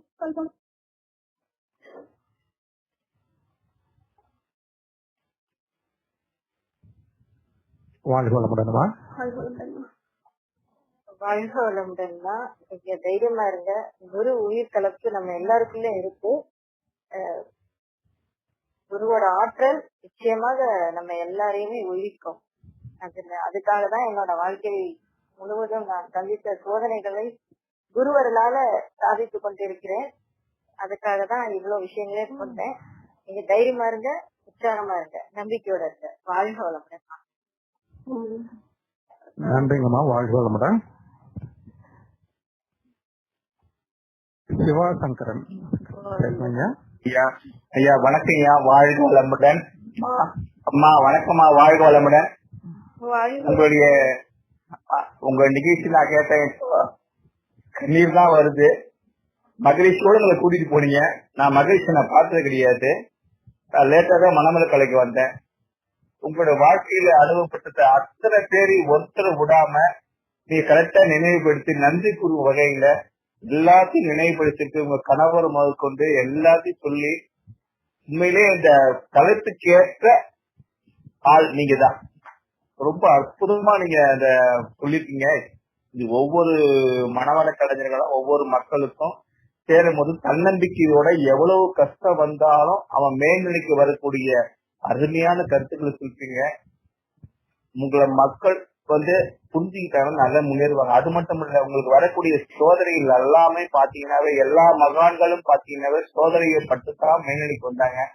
உங்களுக்கு வந்து சோதனையா நினைச்சீங்க. உங்க வாழ்க்கையில நீங்க எல்லாம் மேலும் மேலும் நினைக்க மகரிஷி போல நீங்களும் உலக சமுதாய சேவா சங்கத்துல உலகம் உய்வதற்கான உலக சமாஜம் திருப்பி சேவை செய்து இந்த வீட்டிற்கும் நாட்டிற்கும் உலகத்துக்கும் சேவை செய்ய திரும்பி நீங்க பரிபூர்ணமாக குணமடைந்து வெற்றி அடைந்து வரமிட்டு மனதார இறையர்களும் குருவர்களும் என்னென்று உங்களோடு துணை நிற்குமாக என்று வாழ்த்தி வணங்கி உங்களை வணங்குகிறேன். அது மாதிரி உங்களுடைய புக்குங்கெல்லாம் எனக்கு கிடைச்சா ரொம்ப நல்லா இருக்கும். நான் திருச்சி மனவள கலை மன்றம் இதுல வந்து பெல் மனவள கலை பேராசிரியர் நான் சின்ன சர்வீஸ் பண்ணிட்டு இருக்கிறேன். நான் ரொம்ப லேட்டா தான் வந்தேன். ஆனா நிறைய கருத்துக்கள் மக்களை மேன்மைப்படுத்திக்கொண்டாங்க. அதே மாதிரி இருக்கிற பேராசிரியர் முதற்கொண்டு எப்படி செயல்படணும், எவ்வளவு தோல்வி வந்தாலும் நீங்க செயல்படுறதுக்கான முன்னுரிமா இருக்கீங்க. உங்களை நேரா பார்த்து நான் உங்களோட ஆசீர்வாதம் ஆசைப்படுறேன். உங்களுடைய போன் நம்பரை எனக்கு மெசேஜ் பண்ணீங்கன்னா ரொம்ப நல்லா இருக்கும். உங்களோட நான் நிறைய பகிர்ந்துக்கணும்னு ஆசைப்படுறேன். நீங்களும் உங்க அன்பு குடும்பமும் சுத்தமும் நட்பும் தொழிலும் மென்மேலும் சிறக்க உங்க பையனும் நல்லா படிச்சு முன்னேறி உலக சமுதாயத்துக்கு சேவாயத்தை நல்ல டாக்டரா வரணும்னு மனதார வாழ்த்தி வணங்கி தாழ்த்தி வணங்கி வாழ்த்தி விடைபெறுகிறேன். நன்றி, வணக்கம். வாழ்க வளமுடன், வாழ்க வளமுடன், வாழ்க வளமுடன். நன்றி ஐயா, வாழ்க வளமுடன். நன்றிங்க ஐயா, வாழ்க வளமுடன். வாழ்க வளமுடன். ராமோதரனையா திருவண்ணாமலை பேசுவாங்க ஐயா. வாழ்க வளமுடன். கேக்குதுங்களா ஐயா? கேக்குதுங்க. ரொம்ப சந்தோஷம் ஐயா. அம்மா அவர்களுக்கு வாழ்க வளமுடன். ரொம்ப சிறப்பா இருந்தது பேச்சு. அந்த இது சொல்லியிருந்தீங்க அம்மா, அந்த ரணக்கல்லின்னு சொல்லி அந்த கான்செப்ட், அது திருச்செந்தூர் அவங்களுடைய போன் நம்பர் ஏதாவது இருந்தா நம்ம அன்பர்களுக்கு சொல்றதுக்கு உதவும் அம்மா. அது மாதிரி ஏதாவது இருந்தீங்களா? அதுக்கு அந்த ரணகல்லி மூலிகையோட படத்தை நான் அரவன் பாலா ஐயாவுக்கு அனுப்புறேன். அது அந்த மூலிகை அது மூலிகை ரொம்ப அற்புதமான மூலிகை. அது எல்லா நர்சரியிலயும் கிடைக்குது. நம்ம அவரு போகணும்னு அவசியம் இல்ல, இங்க சென்னையில அது கூட குருவர்களாலதான் எனக்கு கிடைச்சது. அந்த ரொம்ப சந்தோஷம். சரி சரி. ஏன்னா இப்ப நம்ம அது அவங்க மூலியமா நமக்கு ஒரு கான்டாக்ட் இருந்துச்சுன்னா திருச்செந்தூருக்கும் நமக்கு ஒரு வாய்ப்பும் ஏற்படுத்திக்கலாம். ஐயா கிட்ட நீங்க சொல்லிட்டா கூட நம்ம ட்ரஸ்ட் ஐயா கிட்ட கூட நான் கேட்டு வாங்கிக்கிறாத. அதுதான் உங்ககிட்ட சொல்லலாம்னு சொல்றேன். ரொம்ப சிறப்பா இருந்தது. அதாவது இது மாதிரி மக்களுக்கு நம்ம ஸ்பீச் கொடுக்கும் போது தான் நம்ம ரொம்ப நல்லா இருக்கும். நான் திருவண்ணாமலையில ஆடிட்டர் தாமோதரன் இருக்கேன், பேராசிரியர்மா. ரொம்ப சந்தோஷம். அப்ப ஐயா நம்ம ட்ரஸ்ட் ஐயாங்களா ஐயா, உங்களோட செல் நம்பர் கொஞ்சம் சொல்றீங்களா ஐயா? நான் குறிச்சுக்கிறேன். மெசேஜ்ல போடுவாங்க உங்களுக்கு. மெசேஜ்ல போட்டுருங்க. ஏன் நம்பர் நோட் பண்ணுங்க. சேட்ல போட்டுருங்க ஐயா. நான் அம்மா கிட்ட அப்புறம் கேட்ட வாங்கிக்கிறேன் ஐயா. ரொம்ப சந்தோஷங்க ஐயா. வச்சிருங்க ஐயா. வாழ்க வளமுடன். ரொம்ப சந்தோஷம் ஐயா. வளமுடன். வாழ்க வளமுடன். நன்றிங்க. வாழ்க வளமுடன். வாழ்க. பரமேஸ்வரி பிள்ளை அம்மா பேசலாமா? வாழ்க வளமுடன் அம்மா. வாழ்க வளமுடன். கேட்டு ரொம்ப நெகிழ்ந்து போயிட்டேன் அம்மா. நல்ல வேலைக்கு நான் நடுவுல கட்டாயி போறதா இருந்தது. எங்க வீட்டுக்கார் பர்த்டே இன்னைக்கு ஸ்பெஷலா ஏதாவது பண்ணுன்னு இருந்தாரு. இருங்க மாமா, அந்த முடிய போகுது, கேட்டுட்டு கடைசி கேட்டுட்டேம்மா. அவ்வளவு பிரமிப்பா இருந்ததுமா. நீங்க ஸ்டார்டிங்ல இருந்து எவ்வளவு ஒரு இது வந்தாலும் நம்ம மகரிஷிய கையில பிடிச்சிட்டே இப்போ வர உண்மையிலேயே அவர்தான் உங்களை நடிச்சுட்டே வர்றாரு. அதனாலதான் இவ்வளவு கஷ்டங்களையும் தாண்டி இந்த நிலையில நீங்க இப்படி பேசிருக்கீங்க. ஃபர்ஸ்ட் ஒரு 4-5 மாசத்துக்கு முந்தி உங்க மன்றத்துல நான் மௌனத்துக்கு வந்தேன்மா. டெல்லியில நான் இருக்கேன். மன்றத்துல மௌனத்துல ஸ்டார்ட் பண்ணோம் நம்ம. அப்போ ஒரு 4-5 வாரம் அப்போ நீங்க மண்டபத்துல லாஸ்ட்ல கல்யாணம் உங்களுக்கு வாழ்த்துவீங்க, சரி சீக்கிரம் கல்யாணம் ஆகணும். அப்ப நான் சொல்லுவேன் என் பொண்ணுக்கும் வாழ்த்துங்கம்மா அப்படின்னு. ஒரு 4 வாரம் 5 வாரம் தான் வாழ்த்திருப்போம். அது உண்மையிலேயே அன்னைக்கு எனக்கு தெரியாதுமா. அன்னைக்கு நீங்க உண்மையிலேயே உங்க பேச்செல்லாம் கேட்டதுக்கு அப்புறம் அவ்வளவு நெகிழ்ந்து போயிட்டேன். உங்க வாயால என் பொண்ண வாழ்த்தி இருக்கீங்க. அவ்வளோ ரொம்ப சந்தோஷமா இருக்குமா. உண்மையிலே நீங்க ஒரு உதாரணமா. எத்தனை கஷ்டங்கள் வந்தாலும் நம்ம பயிற்சிகளை விடக்கூடாது. நானும் ரொம்ப எவ்வளவு ஒரு இது வந்தாலும் நம்ம மகிழ்ச்சி கொடுத்த பயிற்சிகளை நான் சாப்பாடெல்லாம் எத்தனை நாள் கூட காலையில விட்டுருக்கேன். நம்ம பயிற்சி பண்ணாம சாப்பிடக்கூடாதுன்னு அந்த மாதிரி எல்லாம் இதா இருக்கு. பயிற்சியில விடாம பண்ணி இவ்வளவு தூரம் வந்திருக்கீங்கம்மா. அதுதான் ரொம்ப சந்தோஷமா இருக்கு. என்னோட தோழி கேட்பாங்க, 1 வருஷமா நான் பண்ணிட்டு இருக்கேன், எனக்கு என்ன நீங்களாம் இவ்வளவுதான் சொல்றீங்க, எனக்கு ஏன் இன்னும் சரியாகல அப்படின்னு சொல்லி கேட்டுட்டே இருப்பாங்க. அவங்களுக்கு ஒண்ணுதான் சொல்லுவேன், பயிற்சிகளை செய்யுங்க. நம்ம மகரிஷிய குருஜிய கையில புடிச்சுக்கங்க, விடவே விடாதீங்க. அவங்க உங்களை வழி நடத்திக்கிட்டே போயிட்டு இருப்பாங்க, ஒரு நல்ல பாதையில கொண்டு போயிடுவாங்க. நான் இதேதான் அவங்களுக்கு தினமும் அவங்களுக்கு அதையேதான் சொல்லுவேன். விடாதீங்க, பயிற்சிகளை தொடர்ந்து பண்ணிக்கிட்டே இருங்க, விடாதீங்க. அதுக்குதான் நீங்க உங்க ஸ்பீச் அவங்க கேட்காம போயிட்டாங்களேன்னு எனக்கு ரொம்ப வருத்தமா இருக்கு. அவங்களுக்கு சொல்லிட்டே இருந்தேன் வாங்க லைன்லயே அவங்க வரல. ரொம்ப அற்புதமா இருந்ததுமா. உண்மையிலே எனக்கு என்ன பேசுறதுன்னே தெரியல, அவ்வளவு நினைந்து போயிட்டேன் உங்க பேச கேட்டு. வாழ்க வளமுடன் அம்மா. நீங்க என்ன வளர அந்த நம்ம குருஜி தான் அவங்களை எடுத்துட்டு இன்னும் நல்ல நன்மைக்கு நீங்க சொன்ன மாதிரி ஆழ்வார் போதுமா, கண்டிப்பா அது விரைவிலே நடக்குமா. வாழ்க்கை வளமுடன் நம்ம வாழ்க்கை வளமுடன். வாழ்க்கை வளமுடன்மா. இது குருவருள் தாமா எல்லா புகழுக்கும் காரணம். கண்டிப்பாமா. ரொம்ப நன்றிம்மா. நன்றி. வாழ்க வளமுடன்.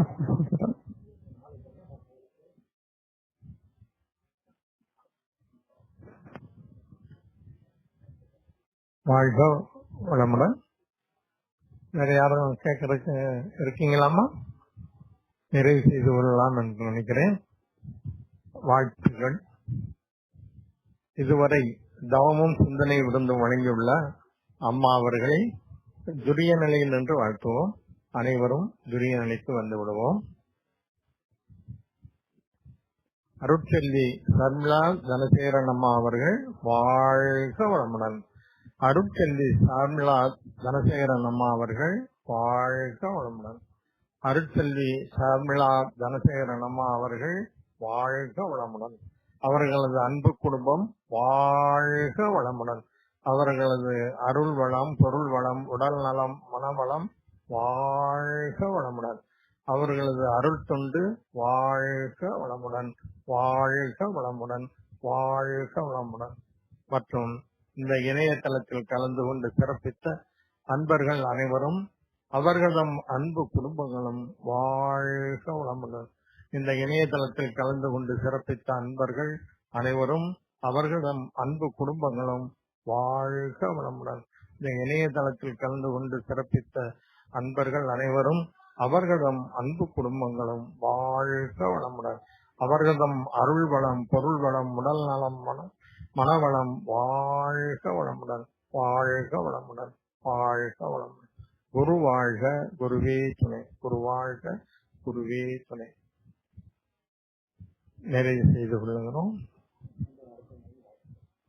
அடுத்த நிகழ்வு ஞாயிற்றுக்கிழமை நடைபெறும். மதுரை பேராசிரியர் சீதாராமன் ஐயா அவர்கள் தவம் இயற்றி சிந்தனை விருந்து வழங்க இருக்கிறார்கள். நாளைக்கு எல்லா விவரமும் வெளியிடப்படும். வாழ்க வளமுடன், வாழ்க வளமுடன். உலக நல வாழ்த்து. அம்மா நிறைவு செஞ்சுக்கலாமாம்மா? செய்து கொள்ளலாம் ஐயா. உலக நல ஆமா, நிறைவு செஞ்சுக்கலாமா ஐயா? எல்லாம் பண்ணலாம்லாமா? வாழ்க வளமும். மிக மிக மிக சிறப்புமா. சூக்குமமாவே உங்க கூடயே தான் இருக்காரு தந்தை, அருள் தந்தை. நம்ம அனைவருக்குள்ளேயும் அவர் இருந்துகிட்டே இருக்காரு. அவரு தான் செயல்படுறாரு. நாம் ஒரு கருவி தான். மிக மகிழ்ச்சியா இருந்தோமா. நெஞ்சமெல்லாம் மகிழ்ந்து உருகிருச்சு. வாழ்க வளமுடன். உலக நல்ல வாழ்த்து பாடிடுவோமா. வாய்ப்பளித்த உங்க அனைவருக்கும் திறம் தாழ்ந்த நன்றிகளும் வாழ்த்துக்களும். வாழ்க வளமுடன். வாழ்க வளமுடன். உலக நல வாழ்த்து. உலகமெல்லாம் பருவமழை ஒத்தபடி பெய்யட்டும். உழவரெல்லாம் தானியத்தை உவப்புடனே பெருக்கட்டும். பல தொழில்கள் புரிகின்ற பாட்டாளி உயரட்டும். பகுத்துணர்வில் தொகுத்துணர்வு பண்பாட்டை உயர்த்தட்டும். கலகங்கள் போட்டி பகை கடந்தாட்சி நடக்கட்டும். கல்லாமை கடன் வறுமை களங்கங்கள் மறையட்டும். நலவாழ்வை அளிக்கும் மெய் ஞான ஒளி வீசட்டும். நம் கடமை அறவாழ்வின் நாட்டத்தே சிறக்கட்டும். நம் கடமை அறவாழ்வின் நாட்டத்தே சிறக்கட்டும். நம் கடமை அறவாழ்வின் நாட்டத்தே சிறக்கட்டும். வாழ்க வையகம், வாழ்க வையகம், வாழ்க வளமுடன். அமைதி அமைதி அமைதி.